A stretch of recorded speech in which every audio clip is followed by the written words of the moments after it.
Hello, everybody. This is Joshua Hatton with One Nation Under Whiskey podcast. I'm joined today, and I'm joined as always with a glass of whiskey in my hand. I've got a little bit of a sherry cask gem in here that I've chosen to drink while I have a little chat with my wonderful business partner, my wonderful dear friend, the never replicated. They broke the mold when they made this guy. The inimitable Jason Johnston Yellen. How are you, sir?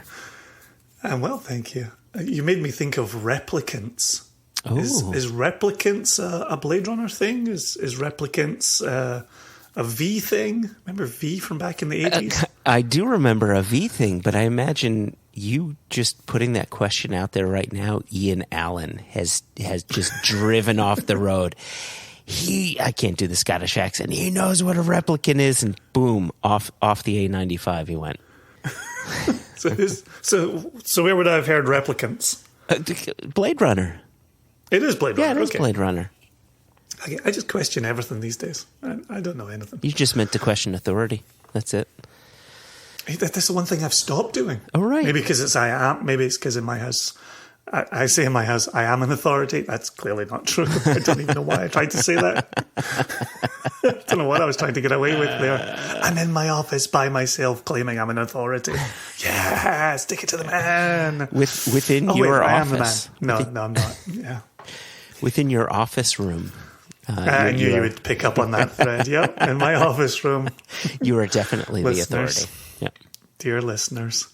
I like the fact that before we hit record, I said, yeah, it doesn't really matter what we pour. We definitely will not be talking about it on the podcast. And then in the intro, you started alluding to the whiskey in your glass. Because, and here's why, because I think it's very important that we tell people what we're drinking. Because I'm drinking something to prepare me for the Jewish New Year. Ah. See that? Which, when this goes live, will have happened. Will have happened. Yeah. We'll be in day 2 of Rosh Hashanah because it's a 2-day holiday. So I poured something very sweet, very comforting, and I could imagine drinking this with a little bit of apple pie, a little American apple pie. And that is 20-year-old bottled by Exclusive Malts. It says it's from a Highland distillery. But I can tell you it's from the same distillery that our buddy Glenn, who likes more oranges, is from. Is it known in the marketplace as Westport? It's known as the marketplace as Westport. That's right. God bless Google. Nothing's a secret anymore, is it? Yeah. Well, since you're throwing out details, I will say I am drinking a Julio's Cask exclusive. It is a heavily sherried 2005 Lafroig with a wonderful name. PX, I love you.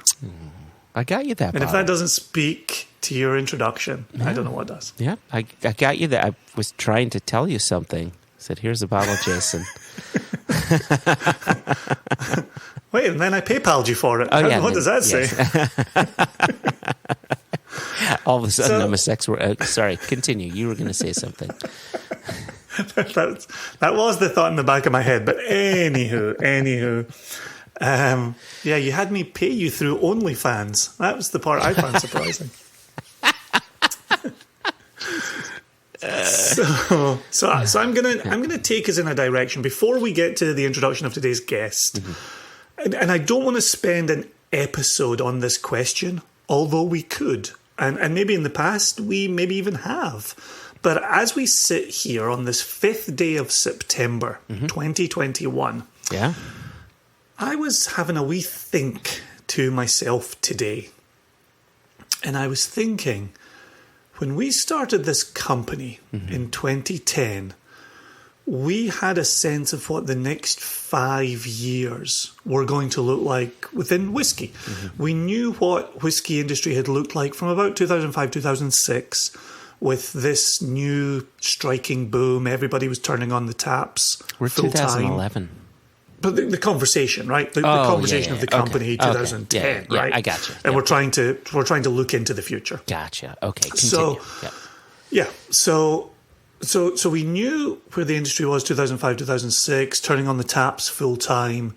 We knew that when we started 2010, this is a wee bit tricky to get some casks. But we thought, well, if we go through the next 5 years, we figured doors would open, and they did, right? By the time we got to about 2016 as a company, we started to see some more casks. We launched the retail line in the US in 2017 as a response to the increased casks we were seeing.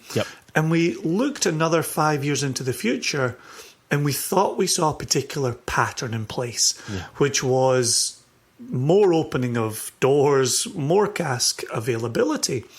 And as I stood here this 5th day of September 2021, we got it right the first 5 years. We were really spot on, and we really hit a number of marks. Even to the point of 2019, we launched global retail, right? And so I felt like there was 9 years, even 10 years, where we kept getting it right. And as I look around now, and we're seeing... Thank you. That is the correct response. Right? We're seeing a little bit of distilleries, even in Scotland, not wanting their name used. You just mentioned this Highland. We're talking about Westport, right? Where we've got this little bit of no names being used. We're seeing cask availability, but prices are kind of garbage, right?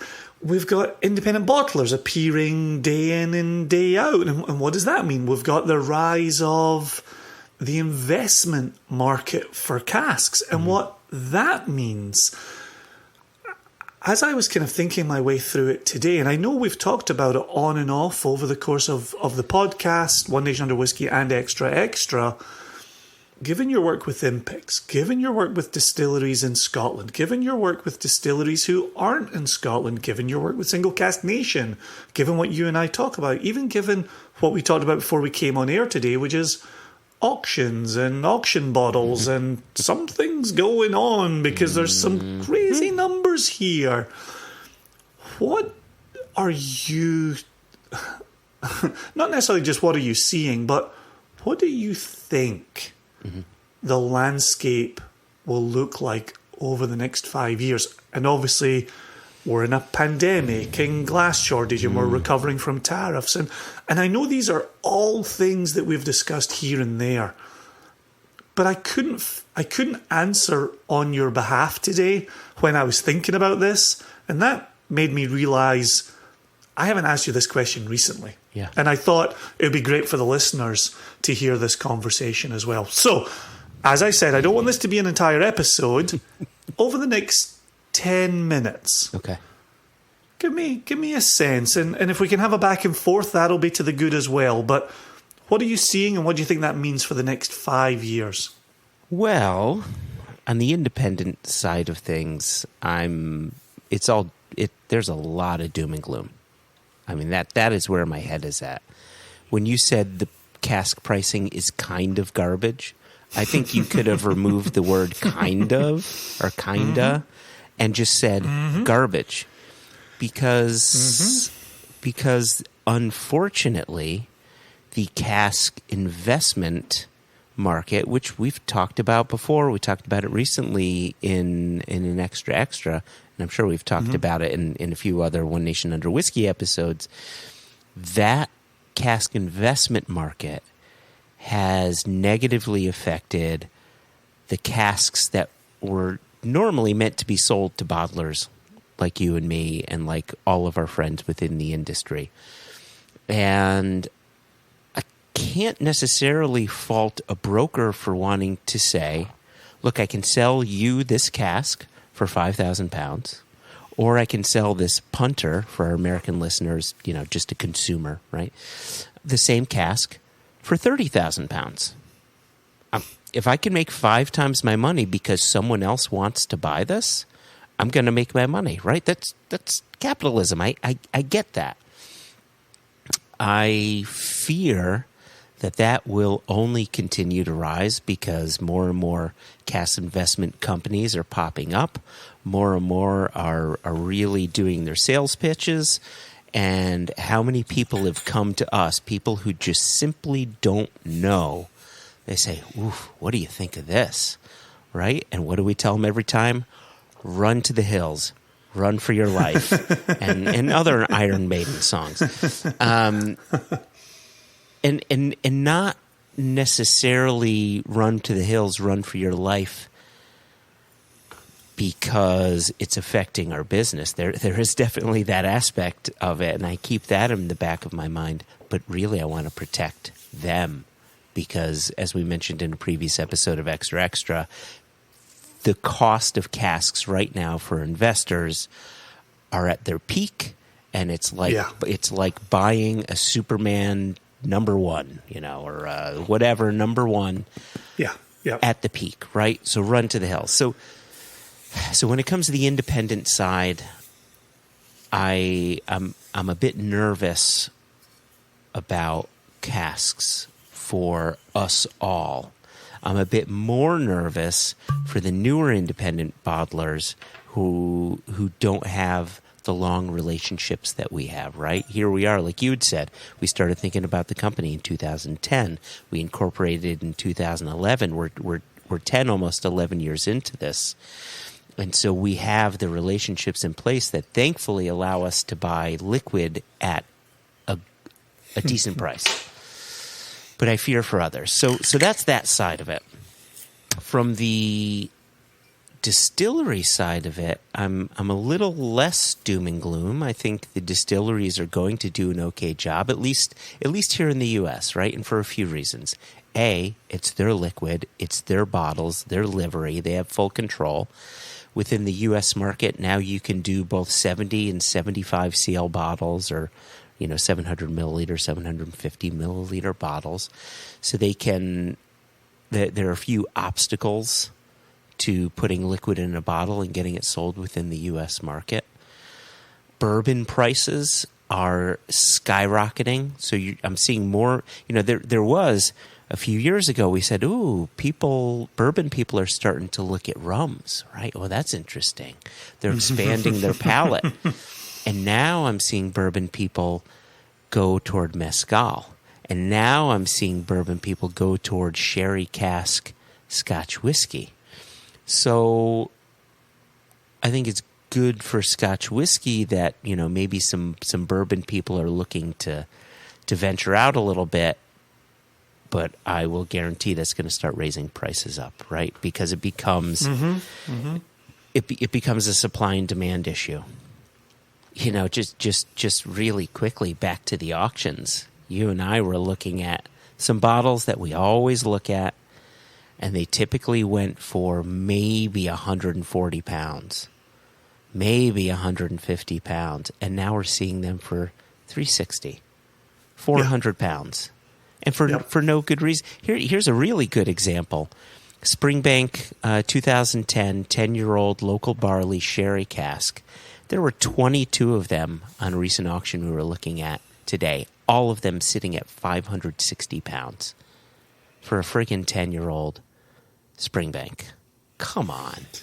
That's just goddamn ridiculous. So I think there's bright spots where you're going to find deals and people are going to find good whiskey at good prices from distilleries. Yes. But there's going to be the papification of certain brands, and I think Springbank, unfortunately, is getting a bit of a papification to it, just like Foursquare has gotten a bit of a papification to it. And without doubt. Right? And what is it going to look like for the right? I'm just talking about right now. This is Christmas present that I'm talking about right now. Christmas future. I don't, for Christmas future for us or Christmas future for the consumer?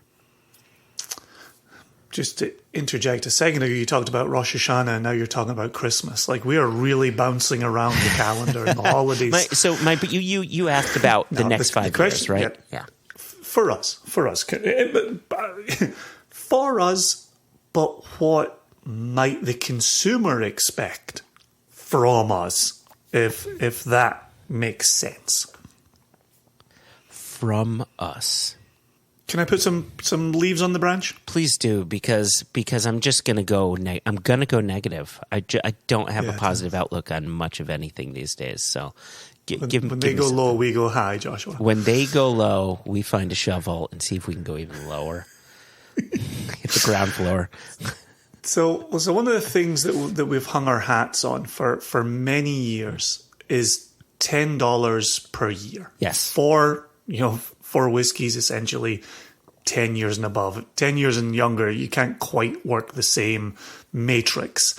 But for Scotch, coming out of Scotchland, we were aiming for 10 per year. Mm-hmm. Given we're talking about ridiculous pricing, given we're also talking about chasing contracts, we might not be able to continue to offer $10 per year. So we might need to increase a little bit. We might look like we're going back on a promise to the consumer.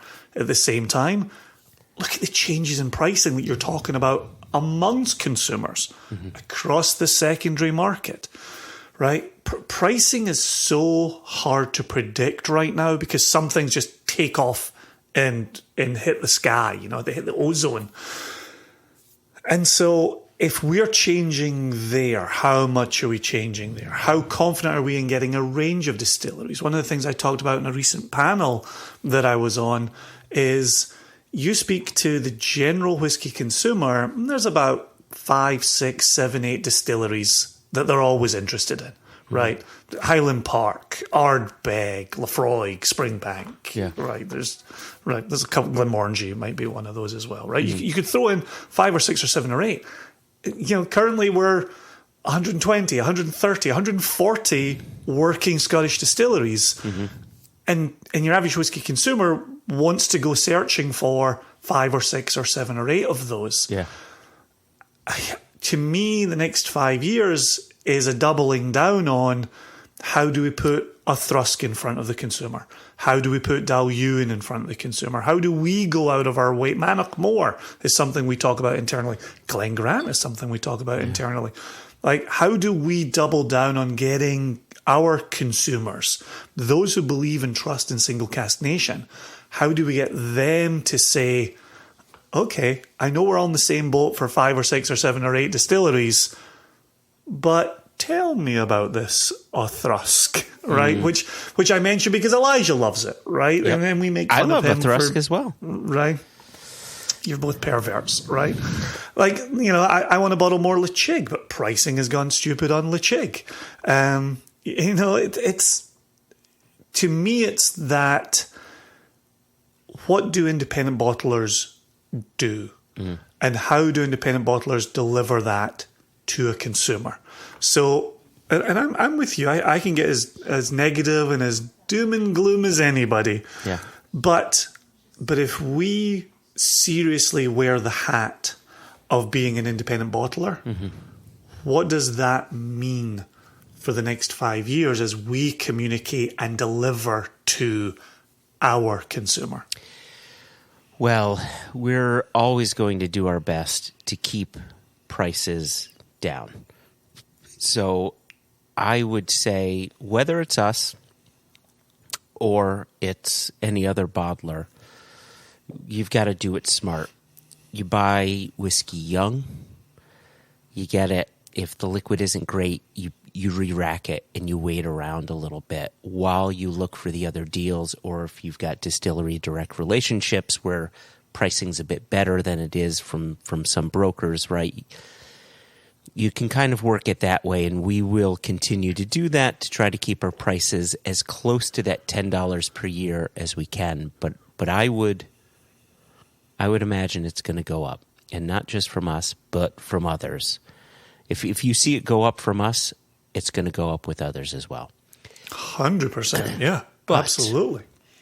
As you were putting those leaves on the branches, because you know me, I do my very best to be an active listener, but I'm always trying to think of my brain is, I can't shut it off. It just doesn't. But I got to thinking about the situation we all found ourselves in come 2005, 6, and 7 when the housing market crashed because of really poor banking regulations allowing people who didn't have money to buy houses, right? And then everybody can just watch The Big Short, and then you get the full the full glimpse of that. Here we are 18-ish months into COVID, and over the last 18 months, that's where costs of cask have really gone up. That's where costs of bottlings have gone up. That's where costs of bottlings on auction sites have gone up. Everybody's home. They're bored. They've got nothing to do. And my fear is they've got credit cards and they're maxing them out. And we may find ourselves in another situation of poor purchasing decisions. It reaches a breaking point. It affects our economy. Of course, then it affects how bottles move from shelves. And if bottles don't move from shelves to make room for new bottles moving onto those shelves, then we could see a shrinkage. We could see shrinkage of costs for casks. That's my hope. But the unfortunate thing is, I think to get back to pricing that is good, people have to be affected in a negative way. Something has to happen, right? The peaks and troughs within the industry have always been tied to some sort of global economic downturn or upturn. Yeah, the dam has to break in some way. Yeah. So, okay, so with that said, and with half an eye on where we're going in today's episode, one of the things we've been doing in 2021 is breaking new ground with American distilleries. Yes. And exploring that world further and really putting Elijah front and center in those growing relationships, which has been a wonderful use. One of the things you and I have talked about for years is there's not enough hours in the day, and bringing in a third person who somehow also never has enough hours in the day, but they're not hours we have to find. We're just leaving him to find them. So it's been really exciting. And over the next couple of episodes, you'll hear us talking to Virginia Distillery Company, which is the subject of today, with Amanda Beckwith. And then we'll follow that up with another American distiller. We're not going to say who that is right at this exact second, but it's a great conversation. It's somebody we're revisiting, and it's somebody that we thoroughly enjoy talking to every single time. So I'm excited for that future episode as well. But the reason I'm excited, and I know it'd be easy to go down a doom and gloom, but the reason I'm excited is there are not only American producers doing some exciting things, but as we've talked about on the podcast many, many times, we're hearing more about Australian and New Zealand producers and Australian and New Zealand fans of those producers and of Scotch and of Single Cask Nation. So as I'm kind of looking at, okay, Scotland and where's the future and what's happened with casks, there are other countries that are doing wonderful things as well. And we've talked about our friend Scott and Becky at Catoctin Creek a lot. And our friends at Westland, a lot. But they're not alone in this. Yeah. And I'm excited to get out and explore and have conversations and see what the future holds with those producers in other countries as well. I can't really add too much to that. I think that's well said. You know, when bourbon goes crazy, where else do you look? When Scotch whiskey goes crazy, where else do you look? And it's not as if you're now looking in places where they're making a lesser product. They're making equally as wonderful a product, just different flavors, right? So that is exciting. Thank you. I really needed that because I could have gone down that doom and gloom rabbit hole, and the noose only goes so far until I hang myself. So, yeah. Well, and it's easier for me to focus on the positives when I'm telling somebody else about them, as opposed to just sitting here looking in a mirror saying, "Oh gosh, this is going to be tricky." So today is Amanda Beckwith. Mm-hmm. On the day I spoke with Amanda, which, believe it or not, now stretches back to the end of July, and the summer just disappeared, absolutely disappeared. It's unbelievable. But on that day, she was grappling with a new job title. And so we will, at the beginning of today's interview, we will cover that new job title, and I will allow her to put that into the podcast. But she was so enthusiastic, so knowledgeable. And I even got to spend an hour or two wandering the distillery, the warehouse, the bottling line with Amanda, just getting a feel for Virginia Distillery Company, which is only an hour and a quarter from my house. Oh, that's beautiful. And this was my first trip down to see them, which it's hard to admit how terrible I've been about not going to visit them. And it just, we're busy all the time. So finally it worked. Finally it happened. And it was even better than I could have imagined. And we got to talk a bit about Jim Swan, the relationships that we have as a company with Jim Swan Distilleries, with whom he consulted back in the day. And then there were some other consultants that she dealt with, that she gets to talk about in this interview as well. Okay. That was really terrific. And then as you listen through towards the end of this distillery, and as you listen through towards the end of this interview, there will be a piece of news dropped within an interview. Oh, so I'm excited for that. I haven't listened to the interview yet, so it'll be nice to hear it all the way through. Do I know this news? Yeah, absolutely you do. Yeah, I didn't go completely rogue on the day. But yeah, without further ado, if there are any words you'd like to utter for the audience, for the dear listener. Enjoy.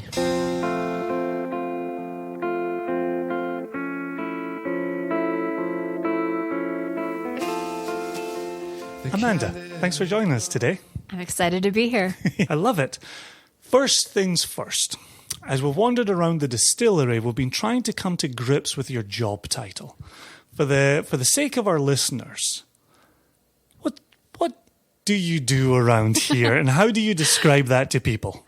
Well, it's been a journey. I was hired to be the guest experience manager back in 2015. So April 2015, our visitor center was literally a hole in the ground, and we put it together. My background was from the Virginia Aquarium, so I knew tourism through that. I loved whiskey, aquarium. But yes. Over in? Virginia Beach. Okay, Virginia Beach. I feel like I've been to one. Was it Virginia Beach? Okay.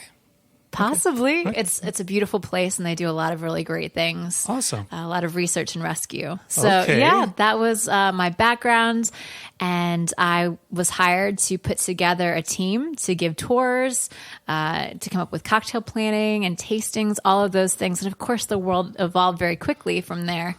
But the coolest thing for me was really the fact that I needed to educate myself and the team. So I did the Bourbon Trail, went to Scotland, met some incredible mentors who really helped me along the way. And before I knew it, I wasn't just educating internally. I was educating externally as well, from distributors and agencies to going on TV spots and talking American Single Malt. So it's been a really fun trip. So when you made that move from the aquarium to the Virginia Distillery Company, were you a passionate whiskey lover? Were you a passionate tourism person? What did that background look like that brought you specifically to a distillery? It was this hybrid love, I think, of whiskey itself, food, culture, history, everything came together. And then I love people, and I love sharing something I'm passionate about. And so I was part of an online book club, and they said, I know this is a strange story, but we were looking for cool places to meet. And somebody said, hey, this distillery is opening in Nelson County. We should check it out. And I thought, it's going to be bourbon. I know it. So I went online and did some research, and it said American Single Malt. And I don't know what came over me, but before I knew it, I'd written a cover letter. I said things about liking chocolate and coffee, I'm pretty sure. I'm not sure what all went into it, but I just was myself, and I put this together. I sent it in. I didn't even know what they were looking for. And I thought, maybe I'll help out on weekends, or who knows. Yeah. And I got a call saying, hey, we'd like to meet you. We are opening a visitor center, and it sounds like you'd be a great fit because we need somebody who can come in and help shape this. Wow. So that's right what place, happened. Right time. Exactly. Wow. So did you have a spark then in your own private whiskey life? I did. He's practically my brother, Josh. We grew up as friends, and he loved whiskey, and he was a chef. So we would plan these dinners around whiskey and food.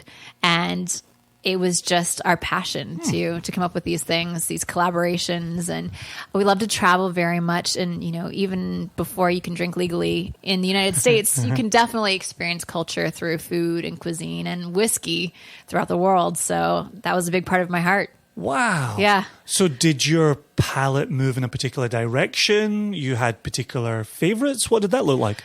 I've always loved single malt, and I think Japanese whiskey was the first that really grabbed me. I loved the sense of layers, that you got this blend of esters from fermentation, the malt character, and then you also had this play. And of course, we've seen Japanese whiskey evolve over time, especially knowing what comes from Scotland, what comes from Japan. But that intrigued me, and I loved that it wasn't an oak bomb. It wasn't just the rye spice. That really hit my palate in a cool way. And I remember the first time I had Yamazaki 12. It was a decade ago. But I remember I was sitting on a porch with a lemon crumb bar, and that pairing, I'll never forget it. And that's how I am with whiskey. I always have been. I remember the food I had with the first time I had a dram of whiskey. We're so hardwired to piece together those memories and to piece together those food pairings and how they elevate the spirit.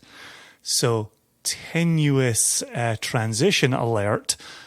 You're not just, and I don't want to belittle that role that you had, it was an important role, but you're not just the visitor experience person at this distillery anymore. Well, what are you now doing here? Well, my official title as of a week ago is lead blender. Okay, so it's something I've been doing. congratulations. Thank you. I've been doing it for years. Thank you to Nancy Fraley, my mentor, and Gareth Moore, our CEO. Nancy came to visit. She was helping us with our first release. We did an American blended malt, aged in Scotland and aged here in Virginia, married together, finished in true port barrels and local port style wine casks. And it was a fun project, and Nancy really lent her expertise. And she asked some questions, got to know me pretty quickly, and said, hey, you've got a really good palate. You need to be using this. And so I was tasked to build a sensory program here. And so I did that, and I've been working on it for years now. Wow. And yeah, so it's been great to work with our team. You've met Brian Hersey, our cellar and warehouse manager, and Dustin Castor, our production manager, and just having this collaboration between the three of us, we really shepherd the whiskey from the stills into the bottle. I want to get onto your new make in just a second, because I'm lucky enough to have it in front of me, as we both do. But what particular challenges do you face in charge of the blending program, the sensory program, with an American single malt distiller? Well, just as there are many regions of Scotland, I feel like the United States is a massive country. Geographically, there's a lot to work with. So one of my biggest challenges is people's expectations. And so of course, American Single Malt is a new category. We're still working to get all of that defined by the TTB, hopefully this year. Fingers crossed. Fingers crossed. And I love Single Malt because it does deliver that sense of place. But for me, that's very different than the amazing stuff being made in Texas or Washington or Colorado. It's very different. So people's expectations and letting the distillate shine through the maturation environment, which is very unique in Virginia. Could you talk to us about that for us? Because obviously I live in Virginia and I know what the summers are like, the springs, the falls. What are you experiencing as a whiskey maker, a whiskey producer in this Virginia climate? Well, one of our first mentors was Dr. Jim Swan, and he told us Virginia is a 4-season subtropical climate, and the word that's hidden in there is humid. Yeah, right. Gosh. And so we have a joke when we're going to Scotland. You probably can agree. January, July, you can pack the same suitcase. And that's not the case in Virginia. You need a suitcase every day. It's just a massive swing between very hot summers that are very humid. Yeah. We've hit 108 degrees here. And then the cooler, drier winters. And these big swings don't just happen seasonally, though. We can have big variances in 24 hours. So we can see 40 to 60 degree drops within a day. And that means the barrel staves that expand in the hotter weather and contract in the cooler weather, they're getting a workout. And what might be spring, summer, fall, winter in Scotland is happening multiple times a day here. Wow. Yeah. That's so fascinating. We talked about this a little bit in the warehouse, barrel house, rick house. What's your word for it? I use cask house for the two larger ones. Yes. So as we were spending time in the cask house, thank you, we were talking about the potential to fall down that rabbit hole of what's this cask doing at 6 a.m., what's this cask doing at noon, what's this cask doing at 6 p.m. Just to your point about that daily swing in a cask. And one of the things we have been exploring is maturation being non-linear. And you nodded your head when we were in the cask house, and you're nodding your head now, and I do want to hear you speak to that in a second. But how do you avoid not completely losing your mind when it comes to this cask is different on July 22nd in the morning, at lunchtime, in the evening, and you're being asked to pull something within a season or within a month? How does that even work in a way that you don't go crazy? I think the first few years I almost did, just trying to wrap my mind around it and figuring out what to expect. It's been a learning curve. Absolutely. But the big picture has been a really beautiful one. And part of that is because we have this motto of we let the whiskey tell us when it's ready. Mm-hmm. And being able to track things like thermal banding and humidity pockets, we have sensors placed. That's been helpful. We can start to predict things. As years of data accrue, we're able to make predictions in a better way. But yes, the best advice that I've been given and that I've been able to pass on to the team here came from Nancy. And she said, season to season, it will change. And she's right. It's not linear. It is very much cyclical. And being able to say, now is the window, now is the time to pull these casks, or you know what, we're going to wait. And so, of course, we need to always have the distillate ready to roll for bottling. And that means we have to work ahead of the game in a big way. How far? Well, so another thing I've learned is to avoid rapid reduction. So we bottle, the lowest ABV we bottle at is 92 proof. And so being able to make our selections, do the vatting, get the blending just right, and then we do reductions as low as 1% a week. So that can take months. Wow. I know. And that means we need space, which is why we've been building this vatting house. We took advantage of COVID and just went for construction full force. There is a lot going on out there. Yes. So here's the trouble. Every time you answer one of my questions, I've got 3 more questions. I like it. I want to hear about this new make that we have in front of us. Talk us through this new make, because as a company, we talk about distillery DNA. And for us, the new make is at the heart of that. Anything we taste in cask, we're bringing it back to the new make DNA. But also, you've mentioned this name Nancy a couple of times, and I know who you're talking about, but I want us to revisit and talk about the multiple people, industry titans, who had a role in the building, the growth of this distillery. So the reason I'm telling you the question that's coming next is so that you'll help me remember. But let's come back to this new make spirit, because you've seen me nosing it while you've been answering questions. Talk to us about this. What's going in here? How much can you tell us about yeast, strength, distillation run, capacity, all the details? The listeners want to nerd out with you right now, so no detail is too geeky. So go crazy. Fabulous. Well, yes, we are the largest independently owned American single malt producer. So our capacity is pretty large. And when we were getting started, we were gifted with mentorship. So my first mentor, Nancy Fraley, has been huge. She is called the Nose. She is. And I'll talk about her more in a second. We also had Jim Swan, the maturation expert. And then the other name that I have to give love to is Harry Coburn. And he came from Bowmore. He was an engineer there, has been in the industry for decades. I think he first retired back in the 70s, but he loves it so much he doesn't want to stop. And he's been such a wonderful resource. And he's the one who said, the new make itself is your first indicator of quality. And so when it comes to our new make, which I can drink happily by itself right now, there's this character that comes, I think, first from the quality of the barley itself. So we use 2-row spring barley. We've grown some here on site. The nitrogen levels in Virginia soil make it pretty tricky.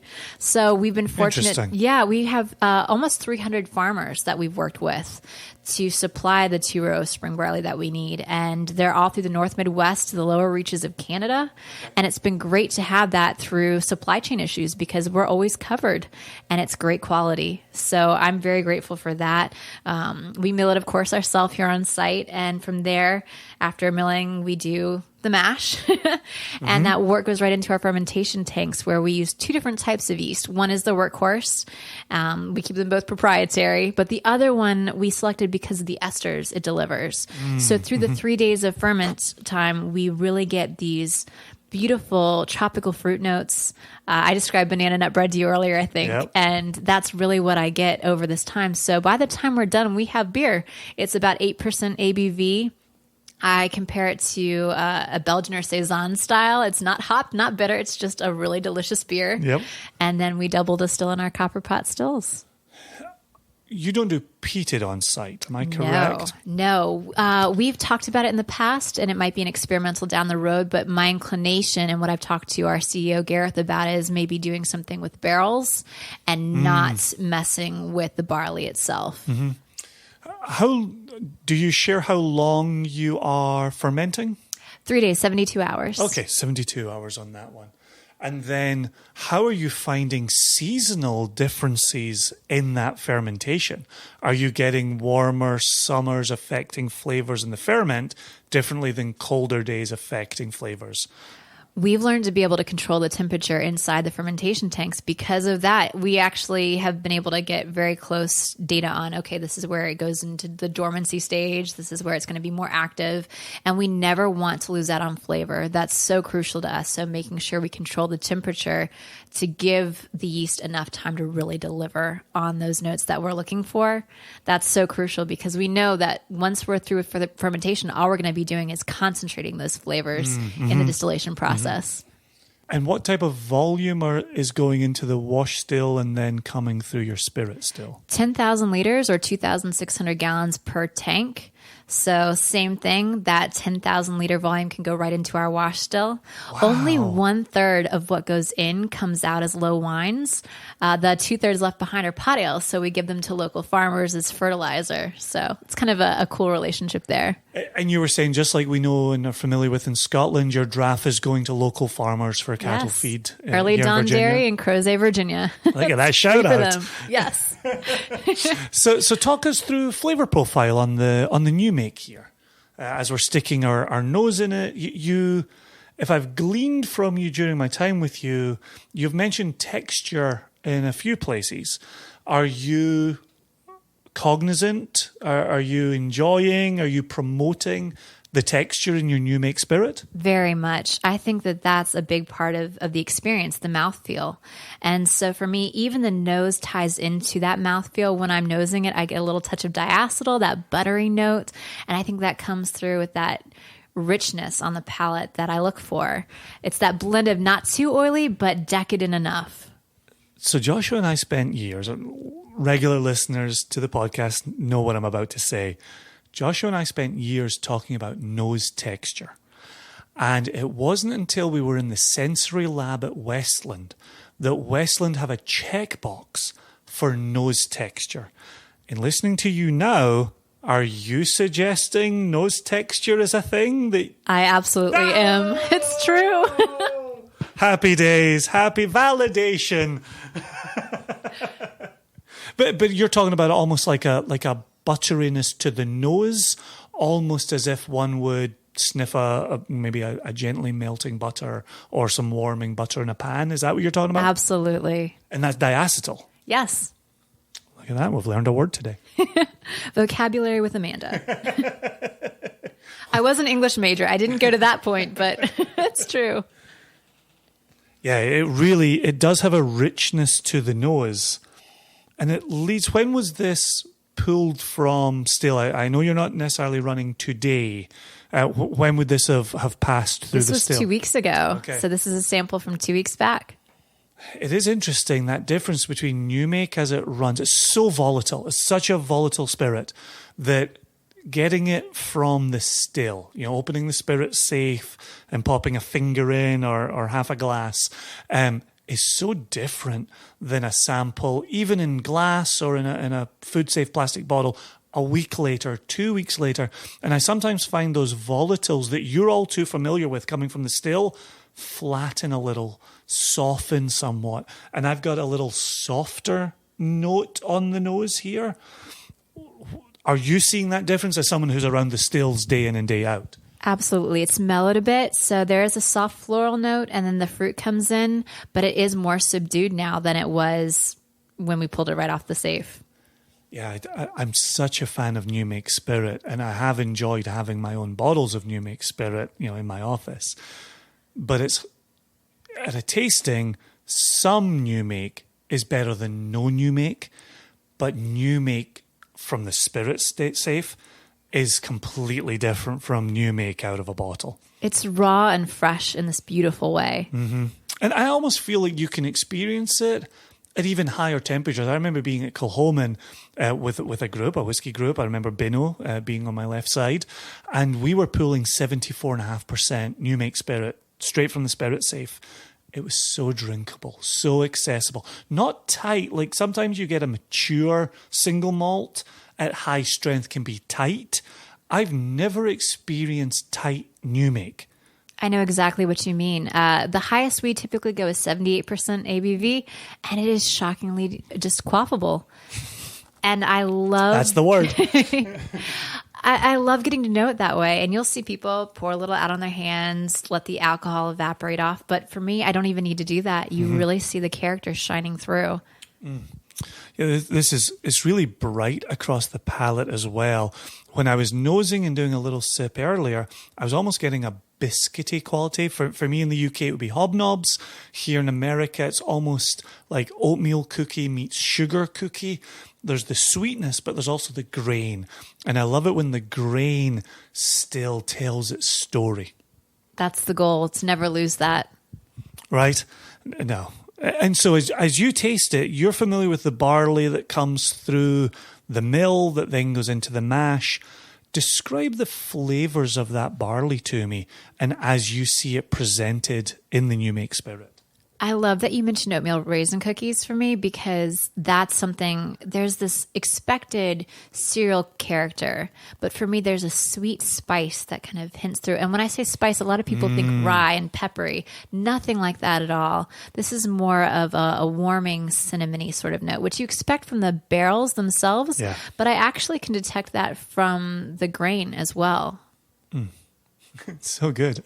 So as you take this New Make with this particular characteristic, and you're thinking about the maturation of this, ultimately the in-house blending, vatting, mixing, for a particular release, what ideally are you looking for the cask to do with your spirit?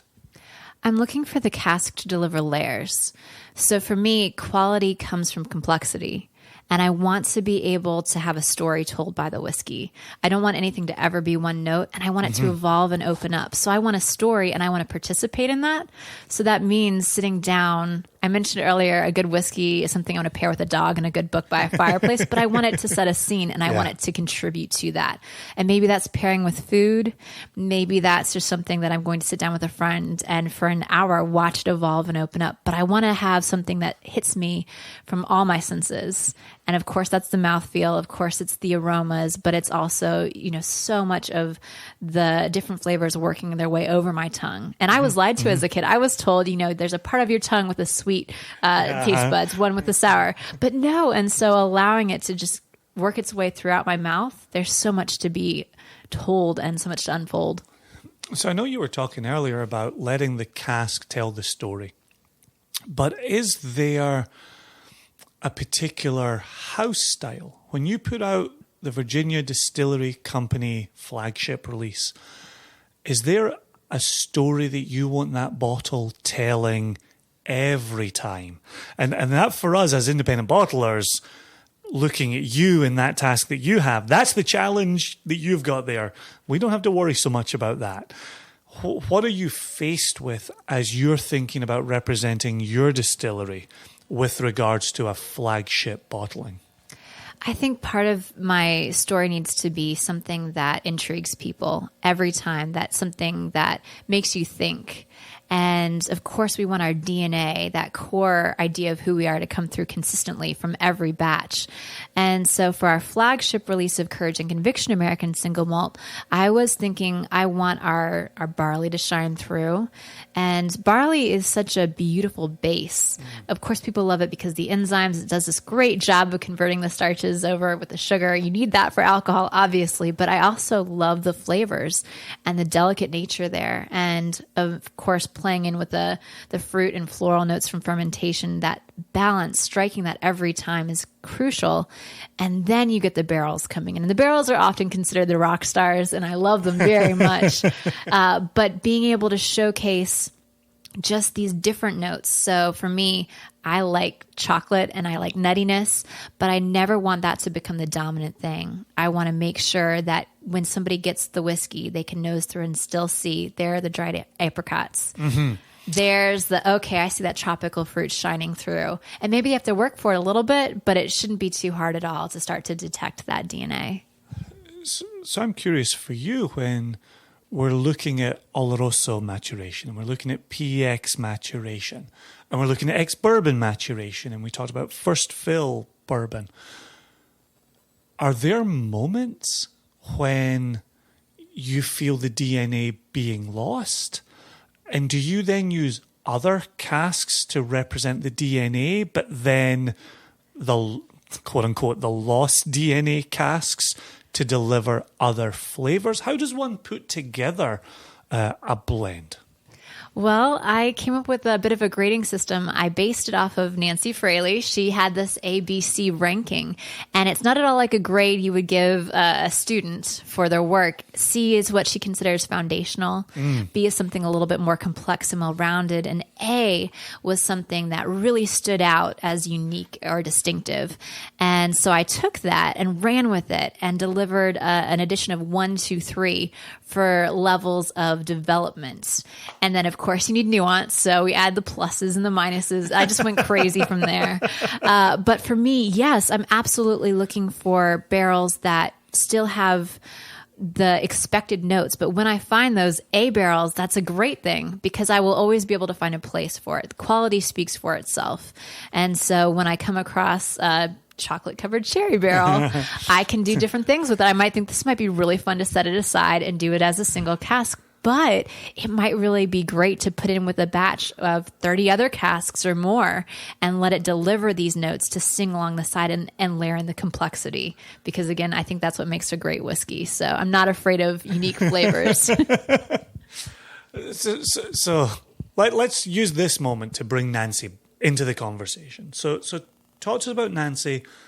Talk to us about your role with Nancy, and then move into Jim. The regular listeners have heard us mention Jim Swan in multiple places. Talk to us about your experience with Jim, but then also bring Harry in as well, which is a name I'm not familiar with. And I said that to you in a quiet moment, and I'll happily say it on mic as well. I didn't know Harry or Harry's name, and so I'm excited to hear more about that. So Nancy into Jim into Harry, and if there's anyone else left out, continue on into them as well. Will do. So Nancy Fraley came from the world of cognac. And she wore a lot of hats in earlier lives as well, and is a fascinating human being to meet. She currently has a blending service and is based in Berkeley, California. But she comes from an incredible lineage of people who have been in the Armagnac and cognac worlds from the 1700s on. So her knowledge is impeccable. And she met me here at the distillery in Virginia, and immediately was kind, and she took an interest in who I was and my abilities, and just singled me out. And I'm just so grateful for her insights. I got to work with her in Texas a little bit at a blending seminar, have met up with her throughout the years at different places, from ADI conferences on. Sure. And she's always taken the time, and she offered to be my mentor. And she has 3 people she's singled out to be part of her lineage. And wow, I'm one of them. Big word. It's a big word. I'm still figuring out what that means, but I'm beyond honored. And so it's really because of that I got the lead blender title, I believe, her mentorship. And so the way she approaches things and her thought process was just fascinating and inspiring. And it's that blend of science with art, because you need to be able to see something and go, all right, this is isoamyl. This is why I'm getting that. This is what caused it. This is what we can do with it. You have to have that knowledge to back up what you're doing. So it's a lot of fun of nosing and saying, this is great. But ultimately, at the end of the day, you have to know why, and you have to know what to look for. And I credit her with that. On the other side, you have Dr. Jim Swan, and he passed away sadly in 2017, but he left us a beautiful, beautiful legacy. Part of that was journal notes. Part of it's a lot of emails that I'll comb back through and look at. But he was a maturation expert. And in addition to teaching us about working with the climate that we have and not against it, so making our distillate match that, he talked a lot about the barrels that we used to age in. And so he was the one who gave us the recommendation of using a lot of first fill bourbon casks. So in their first life, our barrels came from Brown-Forman distilleries. They've already had the harsher tannins taken away. And so for us, it's a gentle interaction that gives you the expected notes: caramel, butterscotch, orange oil, cinnamon. You know what to expect. Yeah. It's going to deliver it and work well with our climate. He also got us really wonderful connections in Spain and Portugal. So we have these bodegas we work directly with because of him. And so we have a really fun profile of sherry casks that we have gotten. And he would say things like, you should use these pheno casks, which were kind of unheard of. People like PX and they like Oloroso for working with whiskey. And he said they're going to be late bloomers. And for 2 or 3 years, I panicked thinking, what are these going to do? And he was right. They're some of my favorite barrels now. These, I mentioned Honey Nut Cheerio casks. Yeah. They're delicious. So Jim Swan knew what he was talking about. And our favorite casks to talk about, he pioneered. For Cavalon Distillery, they were trying to source a lot of first fill bourbon casks and couldn't get any. And so he reached out to friends in Spain and Portugal, created this STR cask, shaved toast rechar. And today we use them for roughly 25% of our distillate. Oh, wow. That's a big portion of who we are. Oh, I'm so glad you've shared that on the podcast. I didn't know that. Gosh, we just spent a few hours together and I didn't know that from you. That's great. Really great. So just a quick pause, because I always have questions. What do you find STR, if you're using 25%, what are you finding specifically STR is doing with this new make spirit that we have in front of us? The first contributing thing I get is red fruit. So right off the bat, there is this bright cherry, rich raspberry. It melds to me into this milk chocolate note. Actually, it could be different types of chocolate. I found that it's going to be chocolate some way. It might be dry cocoa, mocha. You never know exactly until you hit the cask and really get to know it. But the fruit notes, blood orange coming in with the chocolate, and then the nut notes like toasted pecan, ginger spice on the finish. There's some of the most distinct, predictable flavors out of any of our casks. And there'll be some that I call cherry cola. You tried one that I called chocolate covered cherry. Fantastic. It's absolutely just fantastic. Every one of them, you get these new notes that just blow you away every time. And I think our climate meshes so well with these casks. So not to be gauche, but to ask about the economics, just very quickly, and then we'll get back to Harry.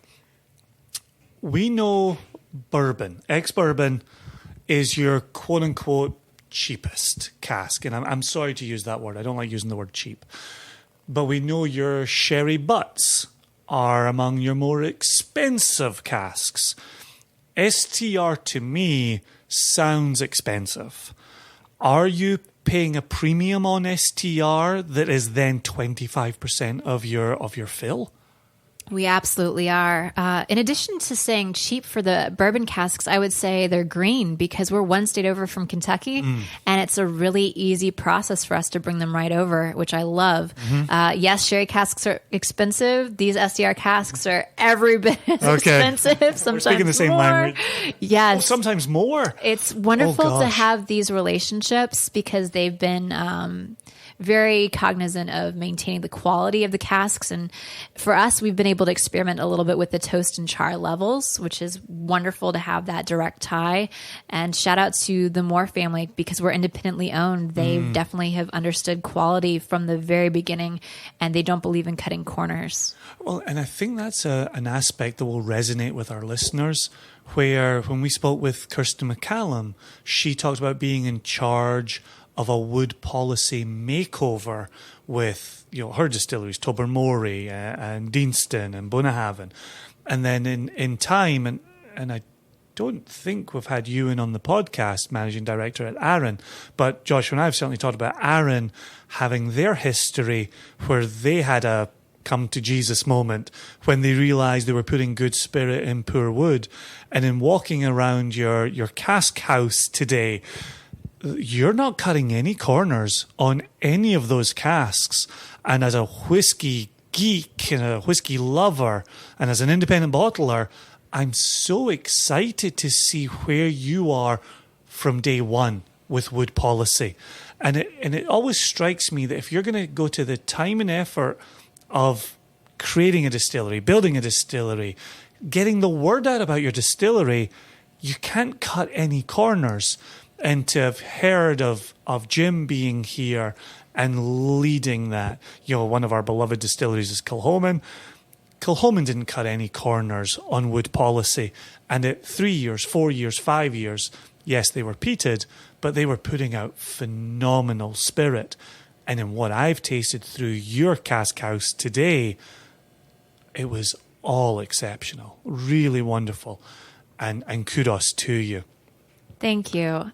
I think it comes back to the mentorship when the Moore family got us started, knowing that we were relatively young and inexperienced, finding the best of the best in the world of whiskey and listening to them really made the difference. So for us, the barrel program had to be great because we listened to Dr. Jim Swan. And for the actual new make itself, the distillate and the process behind it, I credit Harry Coburn because as the engineer at Bowmore, he knew where everything should go, the quality of every piece. He came on site, practically lived here. I remember Sunday mornings making tomato soup. It's the only time he's ever corrected me. I asked if he wanted tomato soup, and he said, But just that level of commitment and listening to them. To this day, I believe he's 84 years old. He's retired, but he's still, again, it's his third or fourth retirement. But Harry will always take my emails when I ask him strange questions, finding out about his recommendations from cleaning steps onward. He's always been available, and I'm so grateful for that wisdom because in a sense it's his legacy too, and you can tell that everybody here just feels that honor and that respect and responsibility. So wonderful, absolutely wonderful. As Harry is looking to build a new make spirit and is looking at the mash and is looking, I assume, at how much is grist and how you're building your makeup. what were you learning from Harry along the way of practical considerations when you're thinking about how your mash tun will drain, but then also how much flavour you're trying to grab from the grain, but then also your sugar and how much sugar you can pass forward in your wort that will then become your wash. So many words that you got to be so careful with. But wort into wash into distillate, and then a conversation we've had with Scottish producers so often and so many times is alcohol yield per ton of grain. And oftentimes in Scotland, and I think to the detriment of some Scottish producers, we're putting volume ahead of quality. And you had a wonderful expression earlier that I've now forgotten the whole thing, but you were talking about quality over something. What's your expression that you used earlier that involved quality? Do you remember saying that earlier? I honestly don't know if I remember. It wasn't quality over consistency, but it was that idea of letting the spirit talk for itself, which is great when you've got a spirit. But how does one create that spirit? How did you and Harry and others go about creating that? It's true. I think there's this temptation at the beginning to try to reinvent the wheel. When you're a new distillery, you want to figure everything out on your own. And for us, there were moments like that because Virginia climate, that's a big thing. And also working with the barley, growing it here versus sourcing it. All of those things were learnings along the way. But something that came out very quickly was 70% middles, 20% husks, 10% flour. And there was a very clear reason behind that. When you have more than 10% flour, it can turn into a gluey paste inside the mash tun. And what a mess that is to get clean every single day. So there were lots of things that we just did once and went, okay, this is what works. We're going to stick to that. We created a lot of SOPs to just make sure we understood this is how we're going to do things for consistency. Of course, with the yeast, it took a little longer trialing out different types to figure out what we liked. And of course, the ferment times. So we kept really consistent notes. Again and again, we were just recording everything. And just very quickly, I've heard from Bruichladdich about the speed at which the run passes through the spirit safe. At Kalila, how quickly the same. But I've also heard how high or how low you fill your stills and then how quickly or slowly you run the distillate through them. What are you up to here? Are you able to talk to some of that geekery? Absolutely. All three of those are true impacts on the spirit itself. And you hear so much superstition, the shape of a still, but it's true. And it's just one of those things where the more you distill, the more you start to realize that flavor can be impacted through so many steps. And so, yes, the speed and temperature can be the easiest thing to adjust. And for us, that's been a big learning as well. I would say that for the first 4 months of distillation, back in 2015 through early 2016, we were still ironing it out and figuring out what we wanted to do. And we've set aside those first barrels that we filled because they don't quite fall into the consistent character that we've since settled on. So that doesn't mean it's not delicious because it is, but it's different. I'm telling you all my secrets today. You are indeed. And I'm thinking Jason lives an hour up the road in Single Cask Nation. And we just had that episode recently on Catoctin Creek, where we took the 2 no cuts casks from Catoctin Creek. They had no use for them. They didn't fit in with the distillery style. There might be future conversations for Single Cask Nation and Amanda here. Exciting. So I'm very aware of, I'm almost polishing off my new make spirit here. And we are very fortunate to have Cask 666 in front of us, which is a 2016 run of Virginia Distillery Company. I don't know why I'm giving the details. Please give us the details, Amanda. You're the professional in the room. What is Cask 66? Describe it to us, please. Well, we call this Spanish oak, and And Jim Swan again came to us with a recommendation for cask types. And when we were talking sherry with him, he recommended Fino, Oloroso, and PX casks. And then he said you should do 1% of all your sherry casks as experimentals.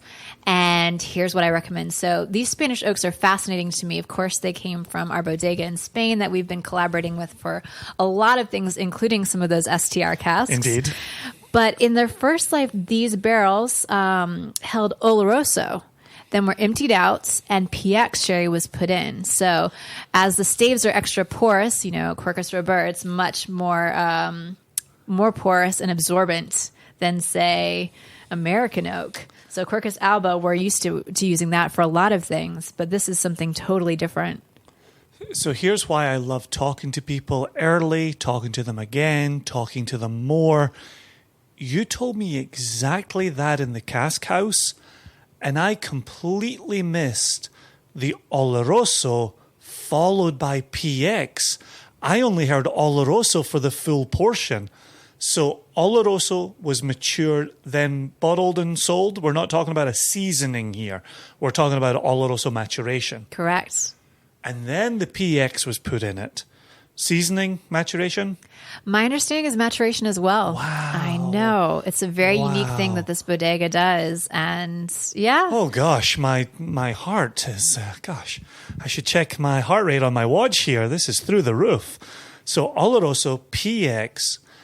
The reason I wanted to sample this with you next to the New Make Spirit is something else you and I have talked about, is that Virginia Distillery Company DNA still appearing through significant cask maturation here, where we're 5 years in this Virginia climate that we're talking about, but Oloroso PX are big flavors on a New Make Spirit that is tropical fruits and a little bit buttery and chocolatey. Talk to us here about where Virginia New Make Spirit DNA fits with this cask maturation, please. Well, the climate being so intense, you definitely see in the first year, it's the most intense interaction for us. So, in fact, the majority of evaporation you see in Scotland, usually it's 2% angel share the first year, and then it goes down to 1%, even less after that. Our first year in these casks, we had, I believe, 8% evaporation. It was intense. And so you really had that wood character starting to drive through. But through it all, I've seen this dried apricot note just stay very consistent. It's that almost sometimes a juicy peach cling fruit.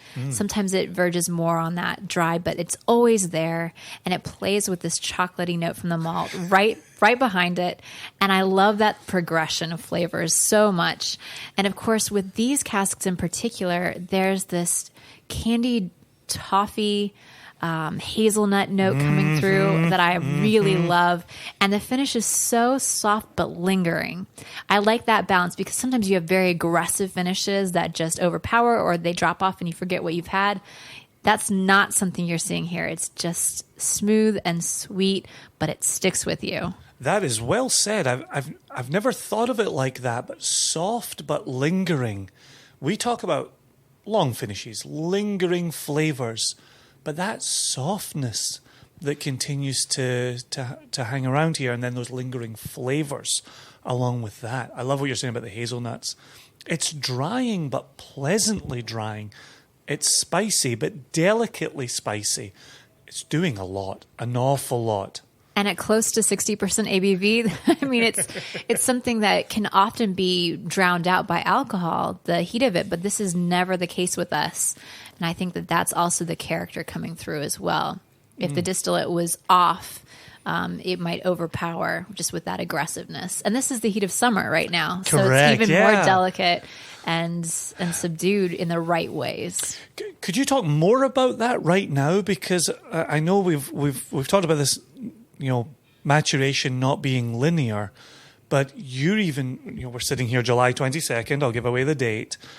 You talked earlier about a cask that delivered a green pepper note that you thought, oh no, what are we going to do now?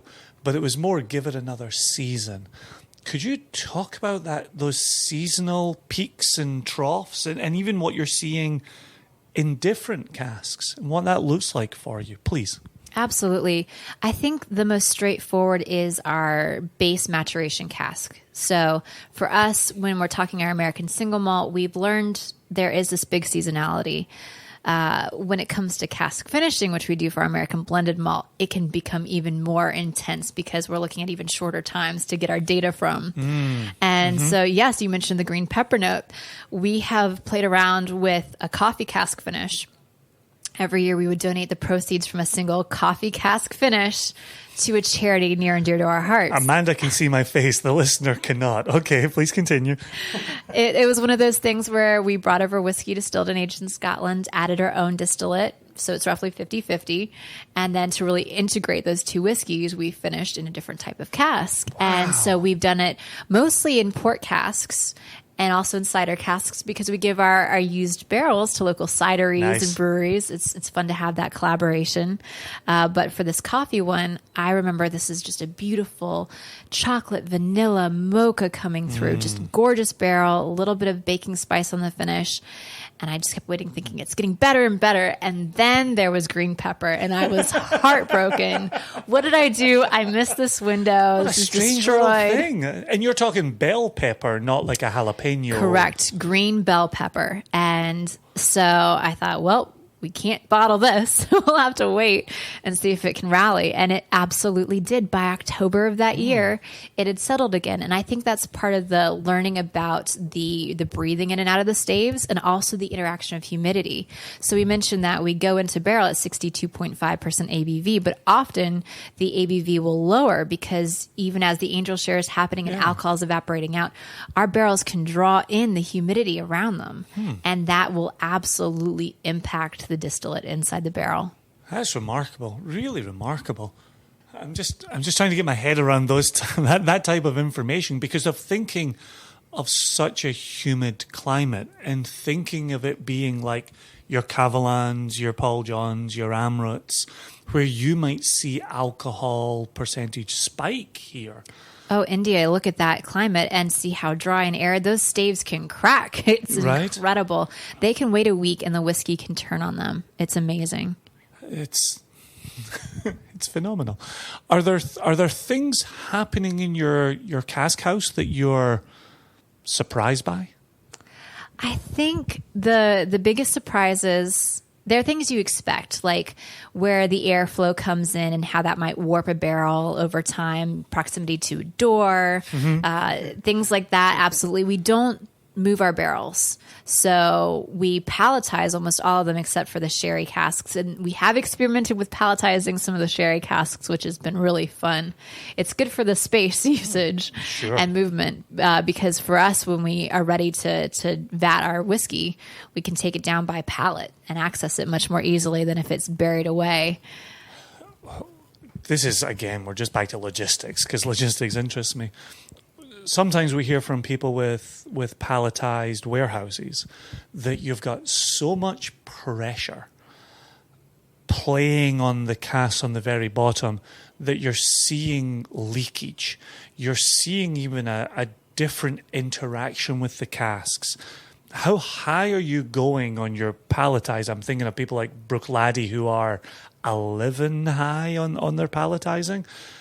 Is there a happy medium? You talked about it. Space is finite, right? I think a lot of whiskey connoisseurs, right? I'm really trying for another word for whiskey geeks, who are our audience.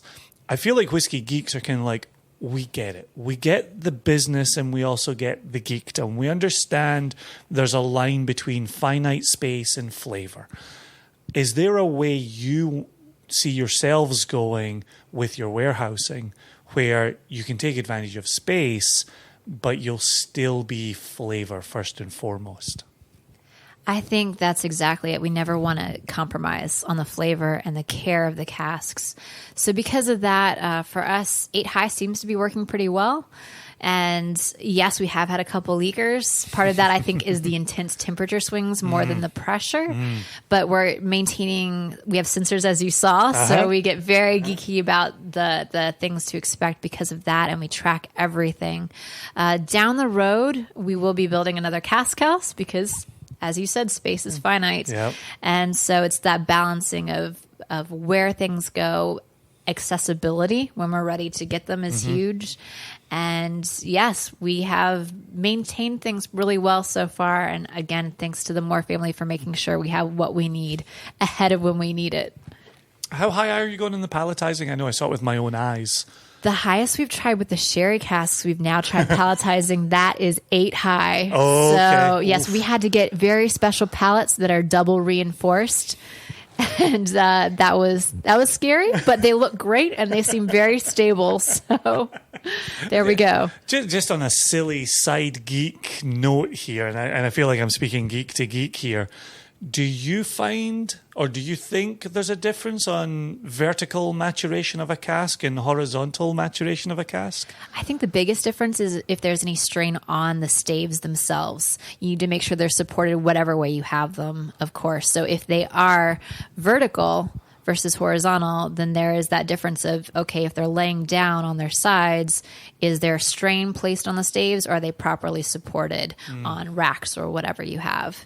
Because you don't want over time that strain to result in cracks and leakage or other issues. No, that makes good sense. It's also interesting to think of the bung being on what I would consider the side of a cask, but you could potentially put the bung in the head of a cask if you were storing it vertically instead of horizontally. We've actually talked about that and talked about filling from the top as well. Okay. So I think that is one of those things where after a couple of years, you start to get ahead of the game a little bit and start thinking, well, do we want to try this? Do we want to experiment a little bit more? And that's one of those things, filling from the top we've talked about.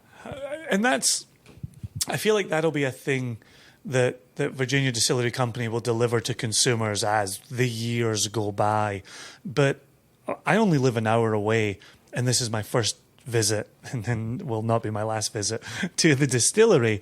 But I'm so intrigued by how much you're paying attention to detail and how many places where you're paying attention to detail. And I love the thought of continuing to geek out with you on where you're seeing microclimate pockets and how you're finding maturation and where you're front loading and back loading and top loading.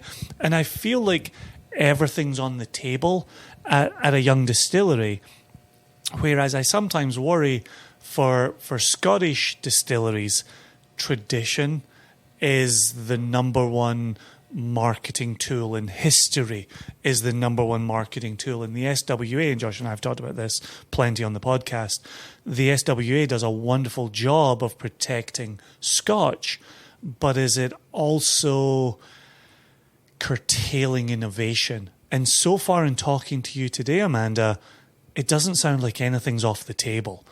And you seem like the type of person who wants to pursue every angle and explore every angle. And it also seems like the mentors who came on site and the consultants who came on site, they were people who were looking to explore every aspect of the distillery.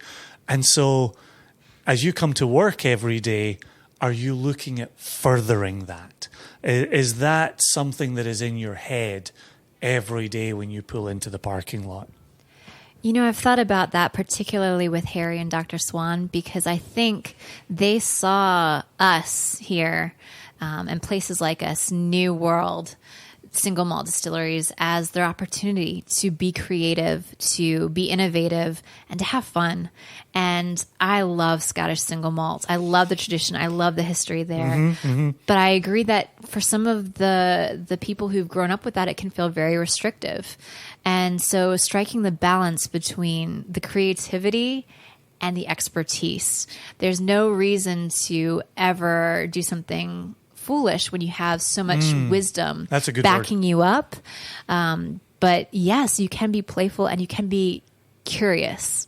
and there's still room to grow, and I think there's still room to improve. So why not pursue that? I think a word that hits me a lot is hungry. We're fascinated by what we're doing and how we're doing it. And I love the American single malt world because we say all the time a rising tide floats all ships, and we're all in different parts of the United States. We're all doing our own things that we're passionate about, whether it's mesquite smoke in New Mexico or, we all have our things that fascinate us and grab us. So there's room at the table for us to grow and to be creative. I love it when quote unquote interviews, we say it all the time, we're just having a chat. And you have now brought up the very next thing I was about to ask you, which is, you mentioned way back in the beginning of our chat, American single malt, and we're hoping that will be finalized as a category in 2021. Fingers crossed, really hope it happens.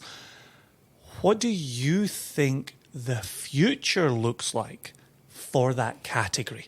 And you're starting to tease it out here. How regional do you think it will become, could become? Do you think regionality would be a good thing for a burgeoning national category? Or should we promote the national category and then let it become regional? I'm thinking about a tiny place like Scotland that's about the size of one US state, that's got multiple regions within it. And then we think about something massive like the United States that necessarily has multiple regions.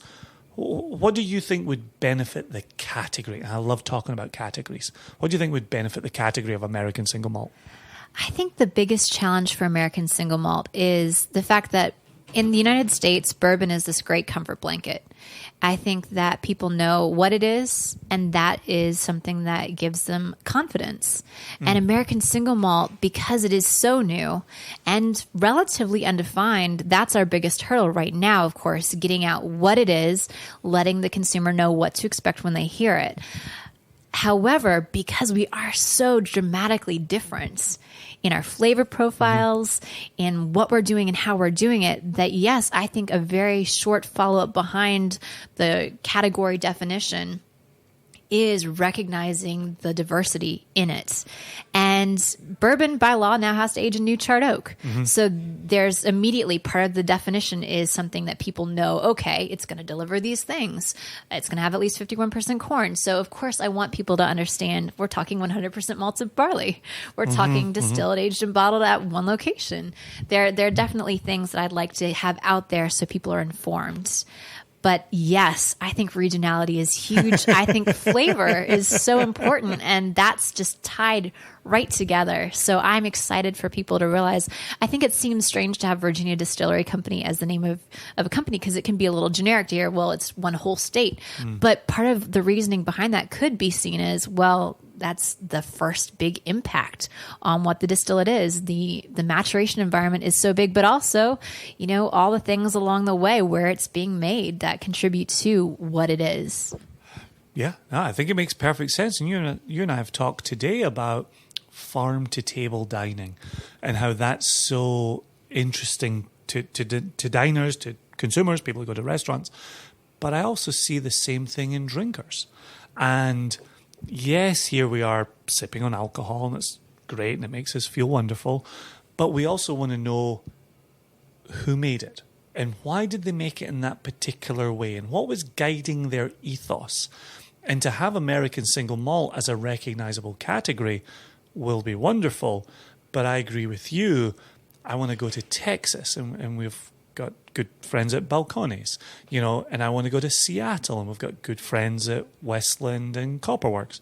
And I want to come just down the road to Livingston, Virginia.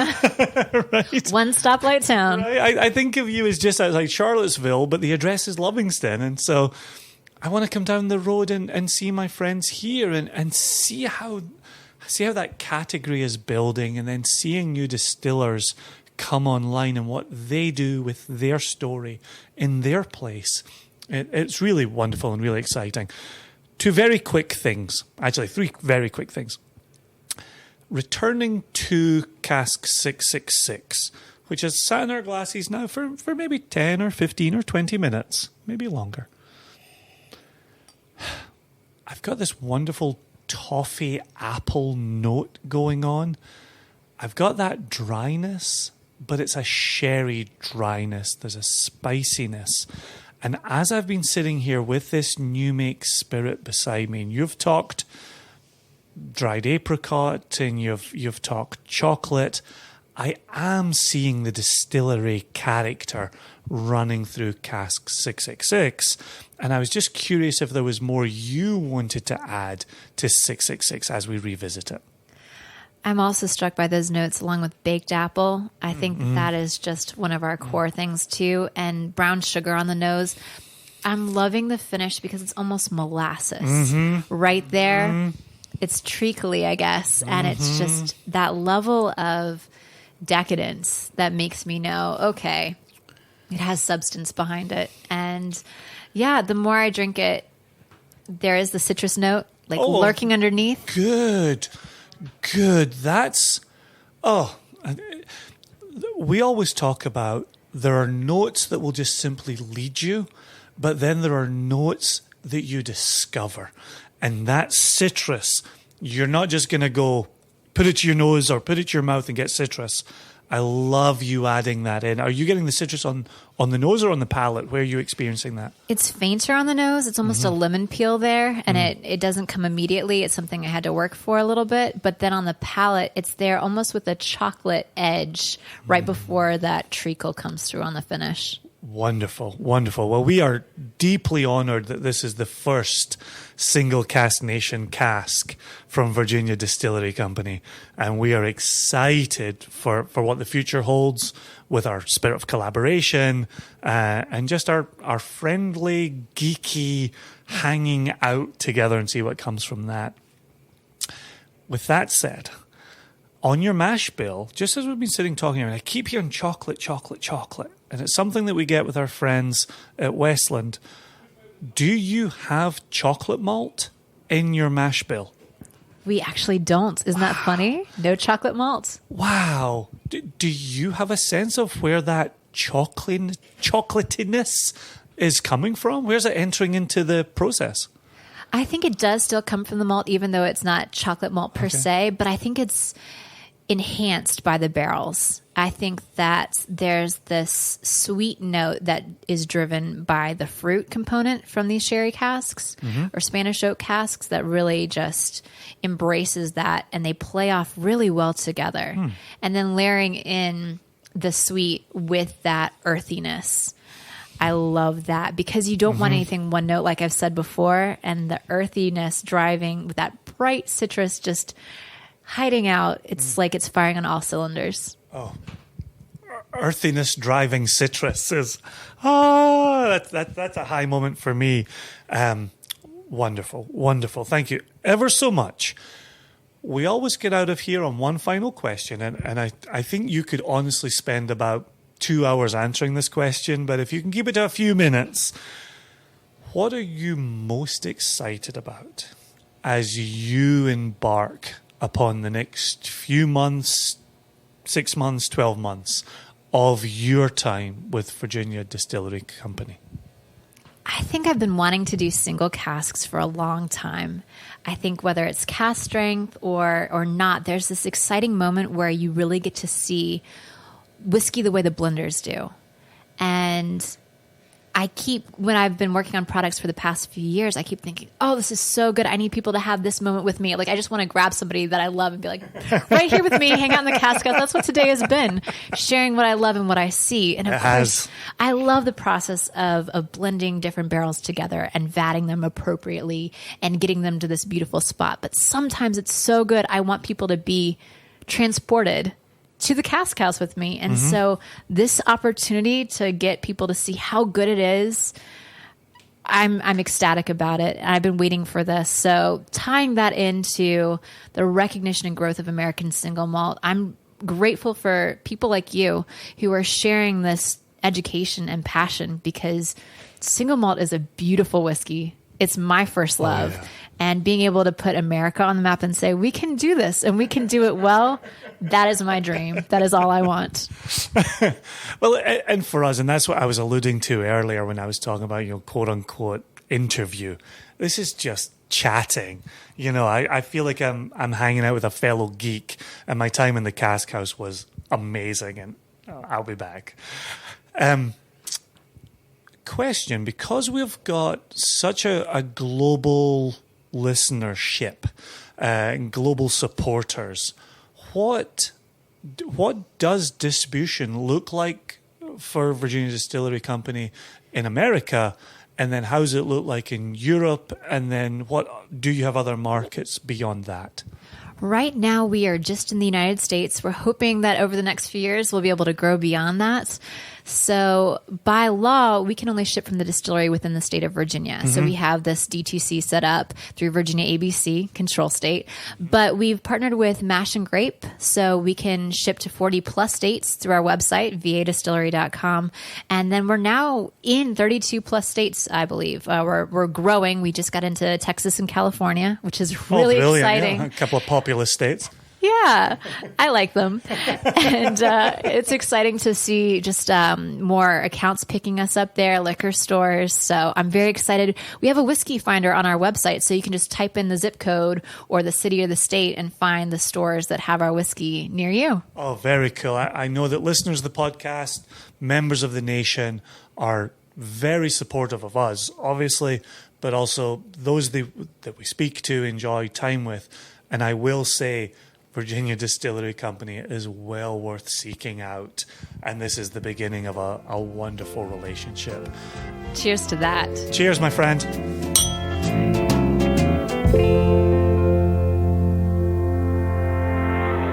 What was so nice about listening back to this interview?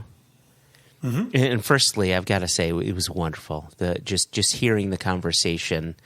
And that little surprise at the end that we've been wanting to shout to the world, and just hearing Amanda, she was just awesome. But what was so nice about it was I was slowly sipping on my sample of Cask 666, mm-hmm. and I remember when we first got the sample, and I'd met the person who was with Virginia Distillery Company at the time. She used to live in the next town over, and mm-hmm. And so we met in person, and she handed me the sample, and I remember seeing the color and being so excited about it. And then when we poured it together and nosed it and tasted it, all I can think is this is as good as any 12 to 15-year-old Glenfarclas heavily sherried malt Speyside / Highland whiskey. Like, close your eyes and you're transported there. How this American producer can replicate a style so well, and it's not as if it's a facsimile. This is truly their wonderful and delicious spirit. Exactly. But they were able to capture a particular style so well that I don't even know how to say it. Like, I felt transported to Speyside, but I also felt, listening to her voice, transported down south. Like, it's this wonderful marriage of Virginia and Speyside, which just is wonderful. Well, what I liked was the recounting of Jim Swan saying, you're a tropical climate. So let's think about what that means for spirit and maturation. And as much as you heard there, he wasn't in charge of spirit at Virginia Distillery Company, but it was taking that spirit. How do you make it mature as well as possible in this warm, summer, humid climate that then gets really cold in the winter? And so how do you dance that dance?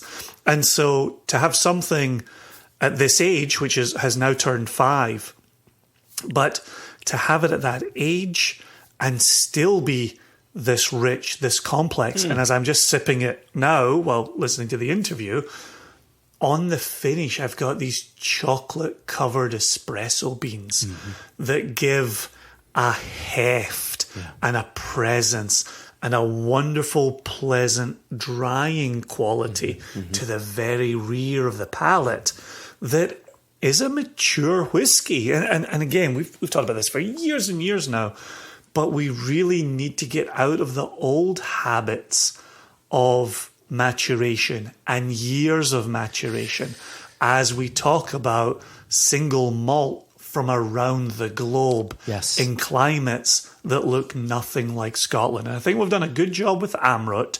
We've done a good job with Paul John. We've done a good job with Cavalan. But I think we need to continue doing a good job with America, with Australia, with Wales, right? Yeah. Like there are different ways to be talking about this. And so, I to bring this back to how we started today's episode, that I think is going to be an important point of communication with our consumer as we go forward over the next 5 years. Yeah. I think this is the second time this episode I'm saying this, which has me really nervous because I don't normally say this, but I could not have said it better. Listen. Let me say one more thing. Okay, go ahead. Look at the commitment we're making to this selection with Virginia Distillery Company. We're putting out a butt of 5-year-old Virginia single malt from an incredibly expressive Spanish oak butt. There are going to be a lot of bottles to go around here. Plenty to share, plenty to put in front of people, plenty to put in front of friends when you bring in your bottles. Like, there's a big commitment going on behind this distillery. And I have to tell you, in being inside that warehouse, in seeing the recommendations they took from Jim Swan and what they're currently maturing in, you know what Kilchoman means to me. And you know what Kilchoman's range of casks means to me. They're a Jim Swan distillery. I am beside myself with where Virginia Distillery Company's casks are already and will go in the future. And so I'm 100% committed here. I am really behind this distillery. And as much as the nation knows how we talk about Westland, you know how much Jess loves Westland and what Westland are putting out into the world.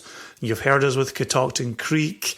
Obviously you've heard me talk about Kilchoman, obviously where you are with Penderyn. I'm a big fan of Penderyn as well. Virginia Distillery Company is going places, and I'm excited. I'm going to be down there a hell of a lot more than I was. Between 0 visits and 1, the rest takes off from here. You just needed the one to get the ball rolling. Right? That's exactly correct. But right, so you really took the words out of my mouth. The fact that we're jumping into this with a full sherry butt that's likely to have 500 plus bottles in it. This whiskey's worth it. It is really worth it. This is something that I have spent the past almost 9 months trying to figure out what bottles I need to put to the side for Mimi's bat mitzvah later this month. And if this were on my shelf, it would definitely be something that I would open up for her bat mitzvah because it's so gorgeous and luscious and rewarding and complex, but at the same time approachable. It's, what it reminds me of? It reminds me a bit of, and this came out 10 years ago, came out in 2009 or 2011, one of the two. The Master of Malt Glenfarclas 11-year-old Movember bottling, right? Yep. This is up to that quality, which is just an everyday drinker. But if you just took a second to pay attention, you'll notice the prunes and the toasted pumpkin seeds and the chocolate-covered espresso beans, like you had said, and the dates and There's also some fresh tropical fruit in here. There's, I'm getting like persimmon on this, on the finish as it starts to dry out. There's so much going on. Mm-hmm. It's interesting to me that you started out today talking about your unnamed Highland that was such a good Rosh Hashanah dram. Oh, and I just, right? And I think here we are sitting with 666 and everything you're describing. I'm like, yeah, I'd celebrate Rosh Hashanah with this. I think this would fit the new year quite beautifully.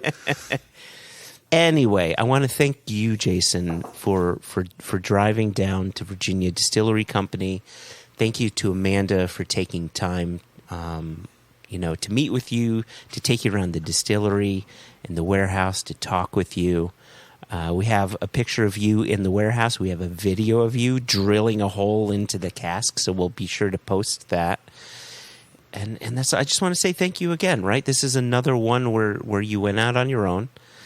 And you conducted an interview, and I always enjoy the interviews where it's you one-on-one with someone. Yeah, cheers. Yeah, it was fun. It was really fun. I really was blown away. So thanks to Amanda as well. The whole team down there as well. I met more than just Amanda on the day, and that was very cool as well. They were closed for COVID protocols. They hadn't yet reopened. But I had my vaccines, I had my mask on me, and we were very safe moving around the facility, but nobody in any danger whatsoever. And I tasted so many things. I'll tell you another one. All right. I don't know if I'm allowed to tell you this. I'll just whisper this as we get out of here and transition to the news. As we first went into the warehouse, and we met the warehouse man, and that's I know we met the warehouse man who was tremendous as well. And between he and Amanda, they started me off with an ex-bourbon cask, first fill bourbon cask, nice. Yes. Virginia Distillery Company expression. And immediately my mind started thinking Glen Murray, and I said that at the time. It was distillery character driven, it was bright, it was fresh, it was fruity. The bourbon just complemented it, and it made me think of the journey that we anticipate taking with Virginia Distillery Company. There's going to be some real bright ex-bourbon in there. And just as we're talking Glenfarclas on the sherry, I think we could end up talking Glen Murray on the bourbon side. It's going to be exciting, but let's wake up the paper boy. Extra, extra! Read all about it. Life story of Playboy Penny. Extra, extra! Extra, extra! Read all about it. Me and that Playboy in trouble. What do we have to share with our listeners, Jason? Because I know you said we're going into the news, but I can't think of what news we have to share. No, I just wanted to have a news segment where we could say retail release number 7 is getting farther afield across the United States. September saw it come into New York, New Jersey, some of the release coming into Connecticut. No, not into Connecticut, but some coming into Rhode Island. And the whiskeys have been into Massachusetts as well. So unfortunately, it's not in my home state, but you've got the surrounding states that are now chock full of single cask nation. It's not in my home state either, so here we are. Right, but we both have challenging states. You have a control state, and I have a state that charges us $200 per label to register. It is in the Mid-Atlantic, though. I know that. We have had some people reaching out.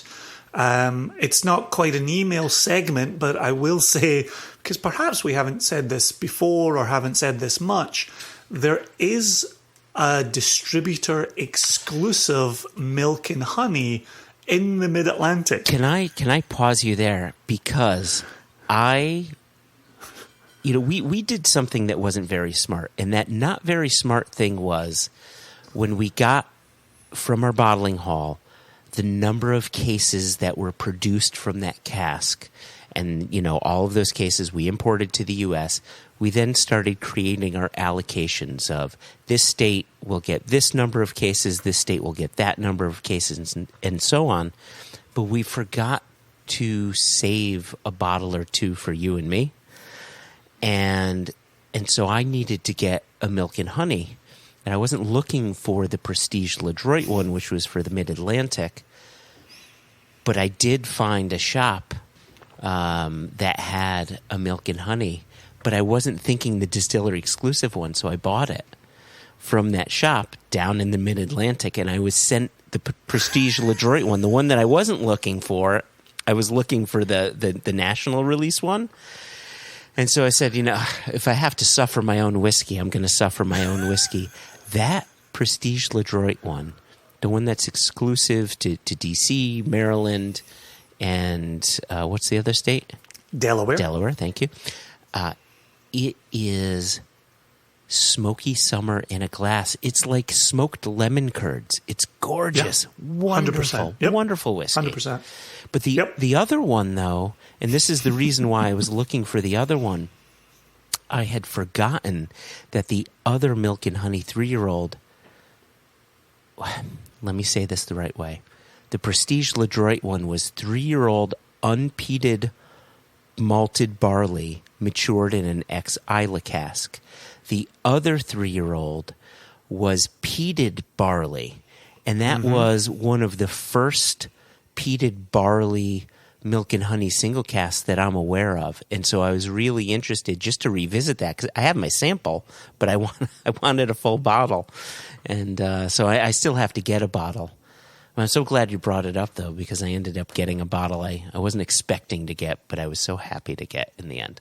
Yeah, no, that is incredibly fortunate. That's a wonderful discovery. And so if we haven't mentioned it previously, and if Prestige LeDroit haven't mentioned it in any of their channels, maybe they have, maybe they haven't, I just simply don't know, then there is that exclusive for them in the Mid-Atlantic. So there's always something worth searching for. But that's retail release number 7. Retail release number 8 is being bottled and labeled.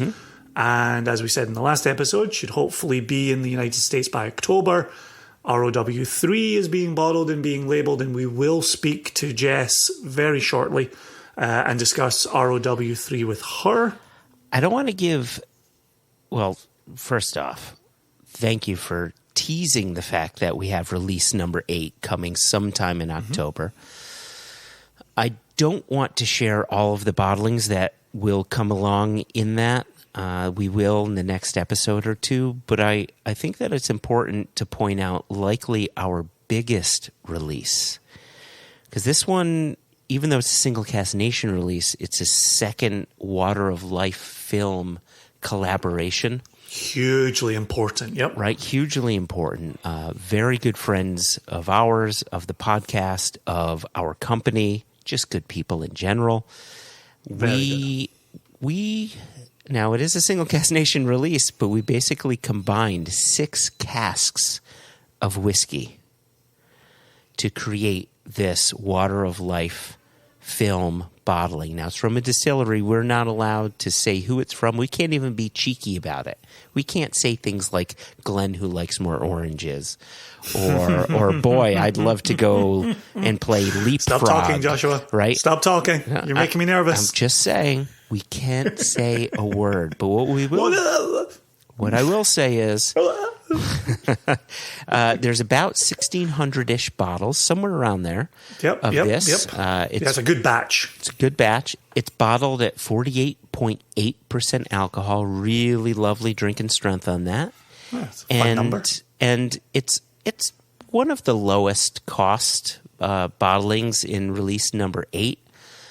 Definitely below $100 for sure. Maybe somewhere in the $80 or $85 range. Could be a bit more depending on your state, but a good 1,600-ish bottles produced. So I'm really excited about that. And then we have 6 other bottlings that are part of this release, which has me really excited. For that Water of Life film collaboration, for that second go around there, it's a very fun label, and I think it really speaks to them and their profession. And I thought it was so fun when it came together. But also, that whiskey, it's incredibly accessible, which I know can be a word in some circles. It's a little bit like smooth, but for me, accessible can speak to the season. And if you look at small batch and you look at the fun that we had putting together a small batch, this to me is the type of bottle when somebody comes over to your house, it's the first thing you pour when they walk in the door. Yes. Right? Yep. Right? And it's 48.8, right? If you want to move into single cask stuff, cask strength after that, yeah, go crazy. But this, to me, is a very welcoming dram, and that's what I mean by accessible. Yeah. I could use accessible and welcoming interchangeably. But it also speaks to the relationship, right? And that accessible, welcoming relationship that we have with Greg and Trevor and Alphonse and the team at Water of Life. And I love that being reflected in liquid. What do we keep saying? I know we said it not too long ago. Whiskey is community. Whiskey is friends. Whiskey is friendship. Yeah. And even when we're selling something via lottery, there's a checkbox that says, I won't flip it, I will open it, I'll share it with family and friends. That was absolutely to the forefront of our minds when we were working on this small batch. And just to be clear, I was going to bring this up, but now I feel that I really need to bring it up. Just to be clear, our initial Water of Life collaborative bottling was for online only. What we're talking about in this case, this is a retail release. So this is one of 7 bottlings that we're bringing in. So there's no lottery, there's no box you have to tick that says you will share, that you won't flip, blah, blah, blah, all that stuff. This is retail, though we hope you will open it and share it and not flip it. I'm excited to get my hands on bottles of it so that I can do that very thing. Yep. Yeah, same. Oh, I cannot wait. But I have to, and here we are. Do you think you'll buy a case? I think what we'll do is when we create the allocations for various states, we will allocate ourselves each a case. In our states that aren't represented by... Yeah, exactly. Anyhow, I won't go down that path. So, yeah, I love the fact you're teasing with that Water of Life collaboration number 2. And I'm excited to share it and get it out there. And then we'll follow up with more bottlings, more details, more words, more jests, more chitty chat. Hell, maybe we'll talk to Elijah. Who knows? Did we ever talk to Elijah? Sure. Listen, sometimes. Speaking of Elijah, he's coming up in the next segment. Okay. Before we go to the next segment, the last thing that I want to say that sort of takes this Water of Life second collaboration out of the standard remit of what Single Cask Nation do is not only is it 6 casks married together, this is a non-age stated whiskey, right? So we don't explicitly say the age. What we're explicitly telling you is that it's priced really well, it's bottled at a wonderful ABV, and it's delicious. There you go. Yeah, done, and done. Yep. At this point, we normally transition into the email portion of proceedings. And sometimes people Instagram message us. Oh.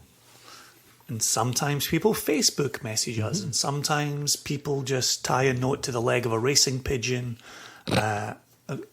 More correctly stated, it's a homing pigeon, but that's by the by. I like the idea of a racing pigeon.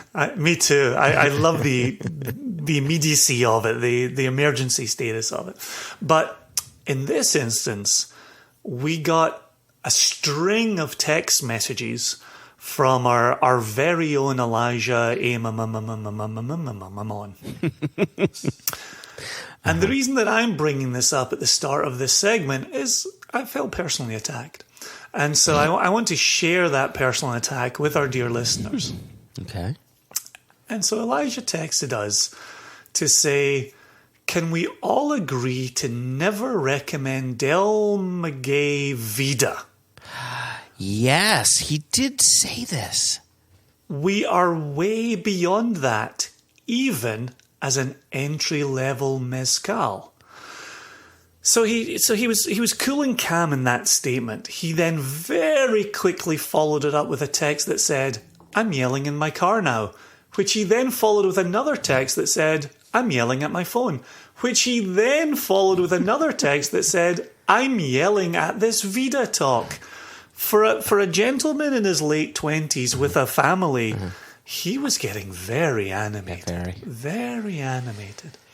So I responded to him with, "I promise to only recommend this instead of Vida going forward." And it was a total gag link that was a horrible mezcal with a worm in it that I was just winding him up. And so before I could say to him, "Okay, tell us your one. What's your go-to? What's your recommendation?" Because you'd recommended the Fidencio, their entry level, and you got no pushback on that. I really got the harsh pushback. But so Elijah did make his own recommendations. But before we get to that, I want to jump ahead in the conversation because for me it's, okay, what is the problem? What are you seeing here? If the appeal for me with Vida is it's everywhere, it's a great entry price, you can pick it up, and you can get a sense of mezcal. Yeah. And I thought Elijah, he had a pretty good response. He said offering somebody Vida is like offering someone Johnny Walker Red or Jack Daniels. They were classics at one point in time, but now they are mass-produced, sanitized, adulterated, and overall inferior products. Now, he's a young man, right? There's a hint of youth. And this was a private conversation that wasn't intended to be shared on the podcast. So he spoke a little bit off the cuff. I think he would clean up some of those words if we invited him onto the podcast to discuss it. But I think the thrust of it is such. The thrust or the othrusk? Perverts. The thrust of this is there are those products that are baseline. And if you were looking to get into them back in the day, they would have been your delivery point. Yeah. But the day has moved along and there are other things that you can offer up. So I'm not even sure how to pronounce the first one here, but he makes 5 recommendations. One of which is Real Minero, which you and I have talked about on the podcast. He recommends their Espadin. He talks about Rey Campero, Jabalí, or Espadin. Ooh. You and I, even in that conversation, talked about Rey Campero, right? He mentions Oaxaca, Madre Quiche, or Espadin, right? Yep. And Oaxaca, we know we haven't talked about them very much. Tosba, Espadin, which is one I've seen. I have not had Tosba. I haven't had that one yet either. Okay, right. And then the one that I've been saving to last because I don't know how to pronounce it is Derrambes San Luis Potosí. I felt... No clue. I felt that I was in Oaxaca when you said that. I know that you're lying to my very face. I was with a native Oaxacan. I know you're lying to my face. So there you go. So I also know that Elijah, since our podcast, has reached out to James Foster to A, make other recommendations, and B, send him samples. So here's the thing that I don't know if we've really... I know we did the episode where Elijah sent out the blind samples and we had an amazing time sharing mezcal together. Elijah is a mezcal evangelist who at all times says, I really don't know anything about this category. And it's just not true. It's just patently false. Yeah. Like, I love the modesty of it, but he really believes in this category and he really wants people being introduced to the very best that this category has to offer. Hence him getting a wee bit animated in his car while listening to the last episode, and why I felt the need to bring him back into this episode so that he could speak directly to what especially I was saying in that last episode. Yeah, I've purchased my fair share of bottles of Vida, and they've all been fine mezcals, right? There's nothing wrong with them. Would that be my one to suggest, right? You always suggest it. I don't always suggest it. It's not a go-to for me, but I understand why you say that. It's meant to be an entry point. And I think it sits comfortably as an entry point. I don't think it's necessarily fair to compare it to the Johnnie Walker Red of mezcals. However, I would argue that Johnnie Walker Red, even modern Johnny Red, can be an entry point for some people. Just because we don't love it doesn't necessarily mean it's a bad product that can't bring, right? It's a door into the category. Going back to our conversation with Robin Robinson, everybody finds their door into it. Is it a door? Is it a window? How do you get into this? It's a doorway. Well, and another aspect for me is you're sitting in America, I'm sitting in America, and Elijah's sitting in America. And to be honest, so is James Foster. But not everybody listening to this wanting to get into mezcal is sitting in America. And Jess added to the conversation saying none of those recommendations by Elijah are available in the United Kingdom. Mm-hmm. And then she added, Vida is fancy here. And I had a conversation, I mentioned this in the podcast previously. That, I had a conversation in a cocktail bar in Glasgow where Vida was £70 a bottle for them to bring into their bar. And so, yes, we can have this deep, nerdy, evangelizing conversation about entry-level mezcals when we sit here in America.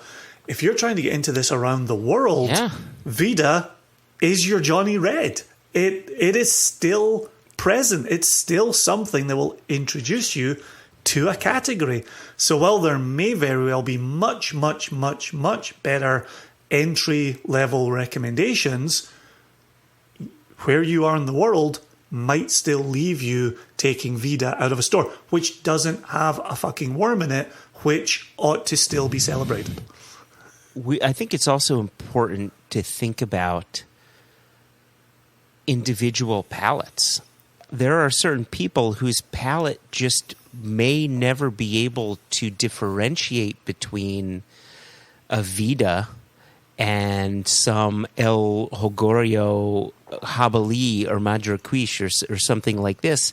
To them, it could just be, that's mezcal. This one may be a bit smokier. This one may be a bit sweeter, but not everybody buys a product to say, now I have to tear this apart and see what it's like and compare it to this one. Some people just want to have a drink in their glass, right? And I think Jess's point is a good one about, hey, not everybody's in America. Think about our friends in Australia, right? We've got a really big listenership from Australia, in the UK and South Africa, and typically you're not going to find these fancy schmancy mezcals there because they're all being brought into the U.S. So, if I could give Elijah one takeaway here, I think Elijah's message is be authentic. And regardless of your marketplace, be as authentic as possible. Yep. And don't settle for anything that seems to be less than authentic. And I love that messaging. And the reality might occupy different rungs of the ladder, but I think that is good messaging and important messaging, and why I value Elijah. Yep, that's all good and fair stuff.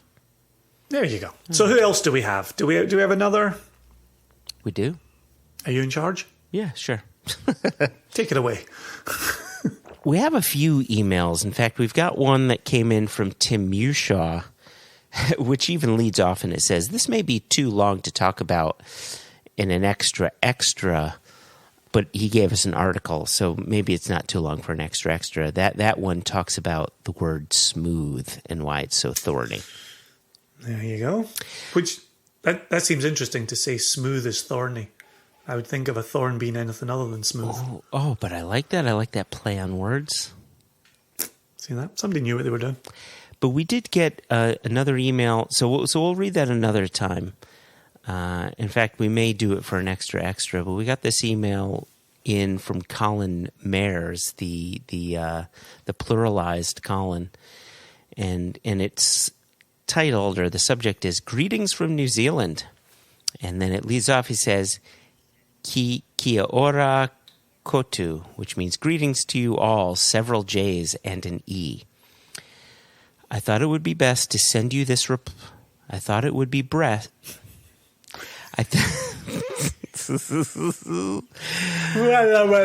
are words? What are words? Red, yellow, leather. Just sound it out on a cork, old chap. Red, Just yellow, sound it out on a blue, cork. green, orange, purple, chartreuse. Wow. Okay, now we've got Joseph's amazing Technicolor Dreamcoat sorted. What does the email say? I thought it would be best to send this reply to you as an email, since it appears to have been a revelation to Jason that such a thing as an Instagram message exists. It's been What now? It's called an instantaneous gram. Instantaneous gram.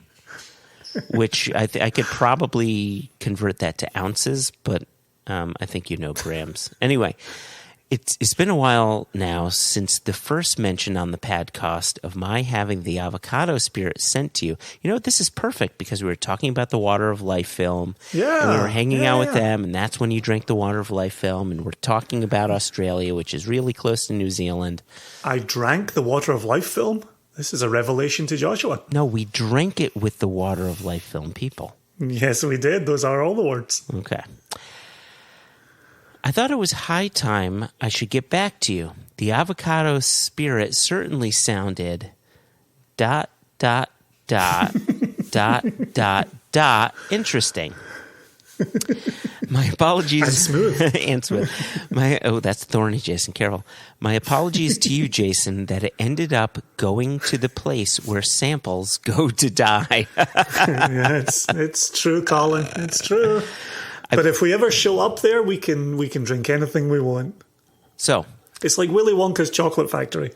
So he says, I believe Joshua did eventually share it with you, though. Your thoughts? And there's a bit more to the email here. Do you want to share your thoughts before we go on? Well, what's the rest of the email? It's and then long. We'll come back to thoughts. It's lengthy. Is it? Yeah, it's lengthy. Okay. So my thoughts are definitely not lengthy on that drink. We had spent an evening with the Water of Life chaps and had a blast. And then we went back to a wee bothy, basement bothy that was fantastic. That was wonderful. Yep. It was so good. And then we drank a wee bit more, and the avocado spirit came out and was passed around. My recollection of it was that tropical nature of it. Was there pineapple juice in it? So it's not very clear because it says that there's pineapple and lime, but it doesn't specifically say if it's infused with or if there are notes of. But given how intense it is, and given that it's, a 20 some odd percent liqueur, I want to say that there is flavoring added. Yeah, it was bright. It was fresh. I could imagine it being poured over vanilla ice cream. I think as we discussed way back in the episode where you tasted it, and I watched you taste it, which is always an effect of tasting, was the avocado, which you hear the fats, you hear the oils. It didn't have that going on. And if I didn't know it was an avocado spirit, I would never guess it in a million years. But would it be a component of a cocktail? Absolutely. Oh, yeah. Would it be lovely over vanilla ice cream? Absolutely. Was it fun? Absolutely. So I really appreciate Colin sending it to you, and I appreciate you bringing it to PA, where we all got to have some fun tasting it. Yep. Would I reach for a bottle? Would I go buy a bottle? let me just say, I don't own a bottle, and so there's your answer. Oh, I tell you, you mix this with a bit of rum and maybe some pineapple juice, maybe add a dash of Aperol in there or some sort of bittering quality. I think you could have something. What a fucking pervert. I'm almost there. Anyway, so he goes on. He goes on, and this is great because he had just gotten done listening to season 5, episode 9, when we were talking with Lee and Bree from Backwoods. And he says, to answer another of your questions from the Lee and Bree episode. Oh, good. Yes, there is an Old Zealand. Remember we said New Zealand. Was there an old one? Yes. And you ready for that? What do you think the Old Zealand was? If you were to take a guess, what's Old Zealand? A pub. Old Zealand was or is in the Netherlands. Okay. Oh. So he says now. Was it known as Old Zealand or was it just known as Zealand? Well, let's hear him out. So he says, I'm popping on my tour guide hat here, and he says, the Dutch explorer Abel Tasman, as in Tasmania, maybe. Yeah, That's right, interesting. yeah. Was the first. Old Tasman went crazy. That's where Tasmania got its name. Abel Tasman. He sounds like he may have been a member of the tribe, right? I guarantee this dude was circumcised. Anyway. The Dutch explorer. To a man with a hammer, every person looks like a nail. What song do you think Moyle sings? He doesn't sing "If I Had a Hammer." He sings "If I Had a." There have to be songs about cutting and love. And I'd circumcise in the morning. I'd circumcise in the evening. All over this land. Get me to the bris on time. The Dutch explorer Abel Tasman was the first recorded European to have sighted New Zealand in 1642. The land soon became known to the Dutch as New Zealand, Nieuwzeeland,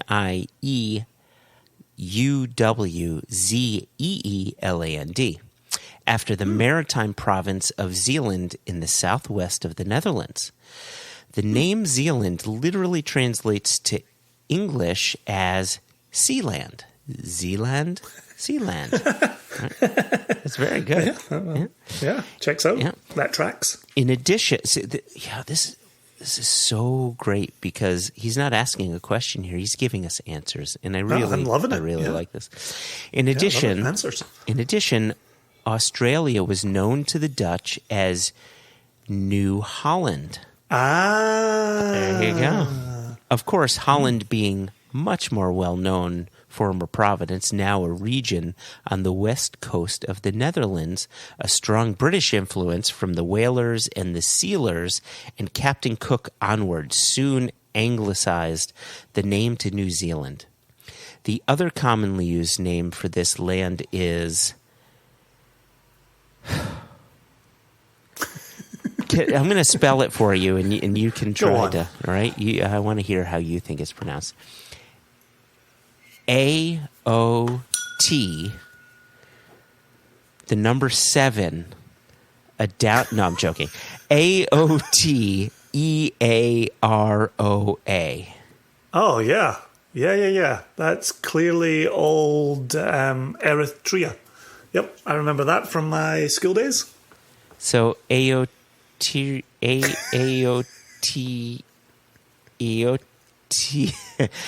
So it's a Maori name meaning the land of the long white cloud. Oh, which that's what we used to call you, the old white cloud, and then you cut your hair. That's.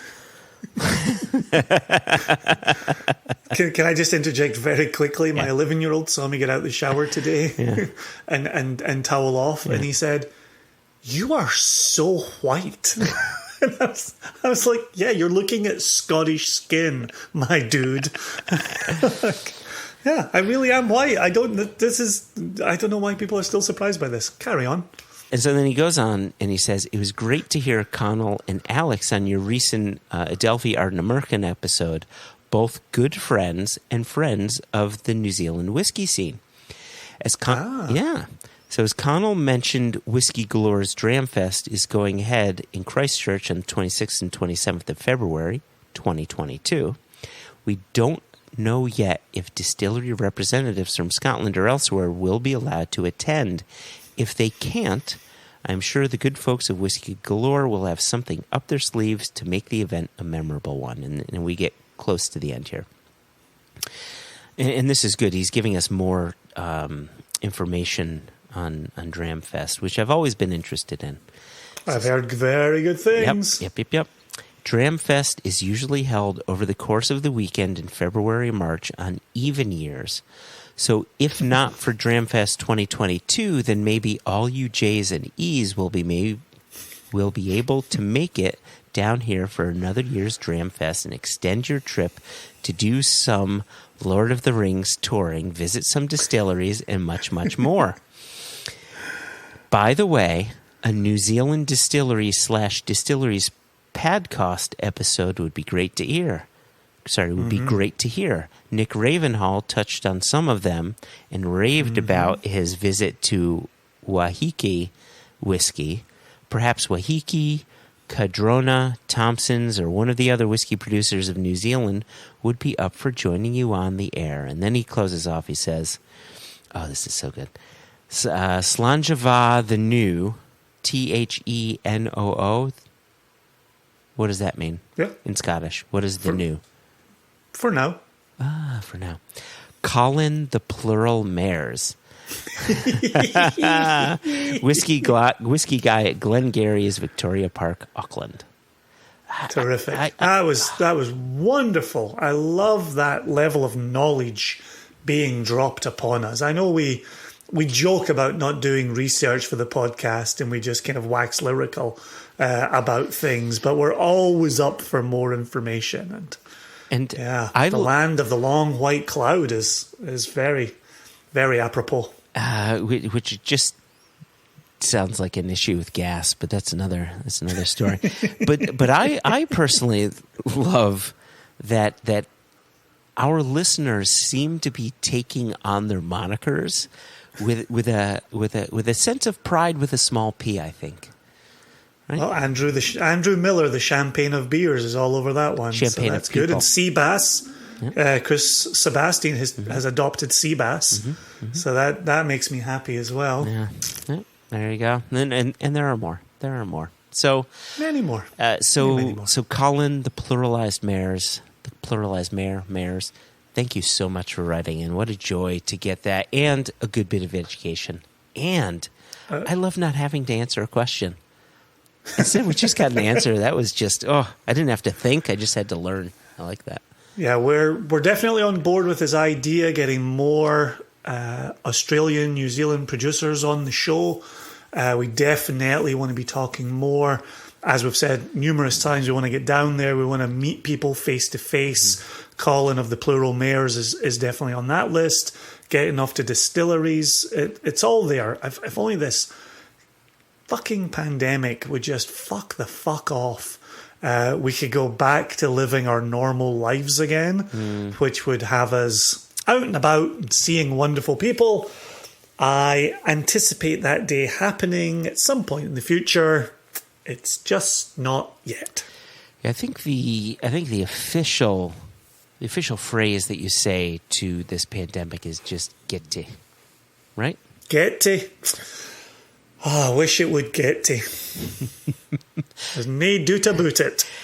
Well, Jason, that is all that I have. Do you have anything else you wanted to add before we make like a fetus and head out? I want to add that was a ton of fun. You and I are working on this podcast the middle day of a 3-day weekend and just pouring Lafroig together and pouring the Cask 666 together and you pouring your unnamed Highland there, just sitting here chatting and listening back to Amanda, listening to Colin and recounting the chat with Elijah and Jess. Just a ton of fun. Good way to spend a Sunday afternoon together. Agreed. Yeah. So let me add one thing. I'm going to pour a little more 666. Oh yeah, I have to pour a wee something more as well.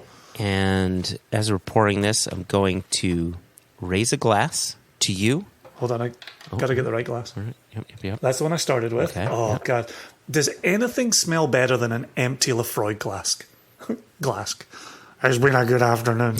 You know what I mean. I would say potentially an empty Kilchoman glass.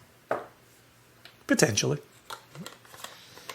Maybe an empty Lagavulin glass. I just normally refill my empty Kilchoman glasses. That's the mistake I keep making. I will say I nosed my empty 666 glass, and it was toffee apples from my youth, which I've spoken about on prior episodes. Oh yeah. For us, round about Guy Fawkes. Yep. November 5th. Yep. Yeah. That is so good. Now I can't get caramel apples out of my head. Oh, and in just 2 weeks, we're going to have 2 or 3 weeks. We'll have the Guilford fair, our fair, which is going to be wonderful. I get a caramel covered apple with the nuts, and we get a lime Ricky, and we get some fried dough as well. In this aroma, I'm also getting something like a ramen noodle, a real dark broth ramen noodle with a good soy sauce umami presence. So what I wanted to say, with a bit of whiskey in the glass. Yes, repoured, yep. Nearly drank it. Is to you and to our fellow Jewish listeners, a very happy New Year, happy Rosh Hashanah, L'Shana Tova, which is, for us, that's a Tuesday and Wednesday. That's the 7th and 8th of September. And to all of our non-Jewish listeners, I wish you a convivial September 7th and 8th, and hope that you're just spending your days with good friends, with good family, with good things in your glass. And I think it's important to just celebrate the good things in life as the world kind of falls apart. There's a lot of silver linings out there, and I think that's what we need to focus on, the silver linings, the good bits. Well, and looking at the seasons, if you're about to welcome fall in the northern hemisphere or spring in the southern hemisphere, boy, are those both excellent seasons for dramming. Are they ever? Are they ever? And so here's L'Shana Tova, and here's to dramming in a wonderful season for it. Two chins. Two chins.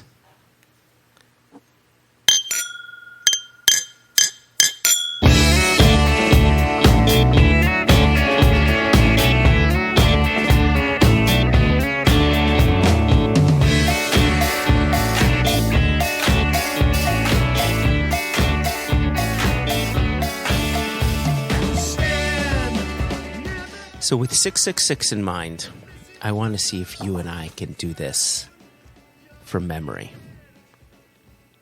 Do you know what I'm about to do? No. A little Iron Maiden. Just the part before the song starts. I was never an Iron Maiden fan. Come on, woe to you, O earth and sea, for the devil sends his beast with wrath. No, woe to you, O earth and sea.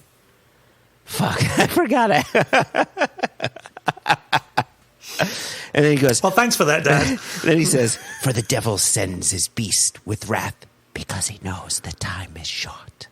Let he who hath understanding reckon the number of the beast, for it is a human number. Its number is 666. It's interesting to me that Bruce Dickinson was such a huge Monty Python fan, because as you recited that, felt like I was in a sketch from Monty Python. That's all sounded Python to me. What's the drummer's name? Something McBrain. Nico, that's his name, Nico McBrain. So I'm watching him, and he's got just a right Cockney accent.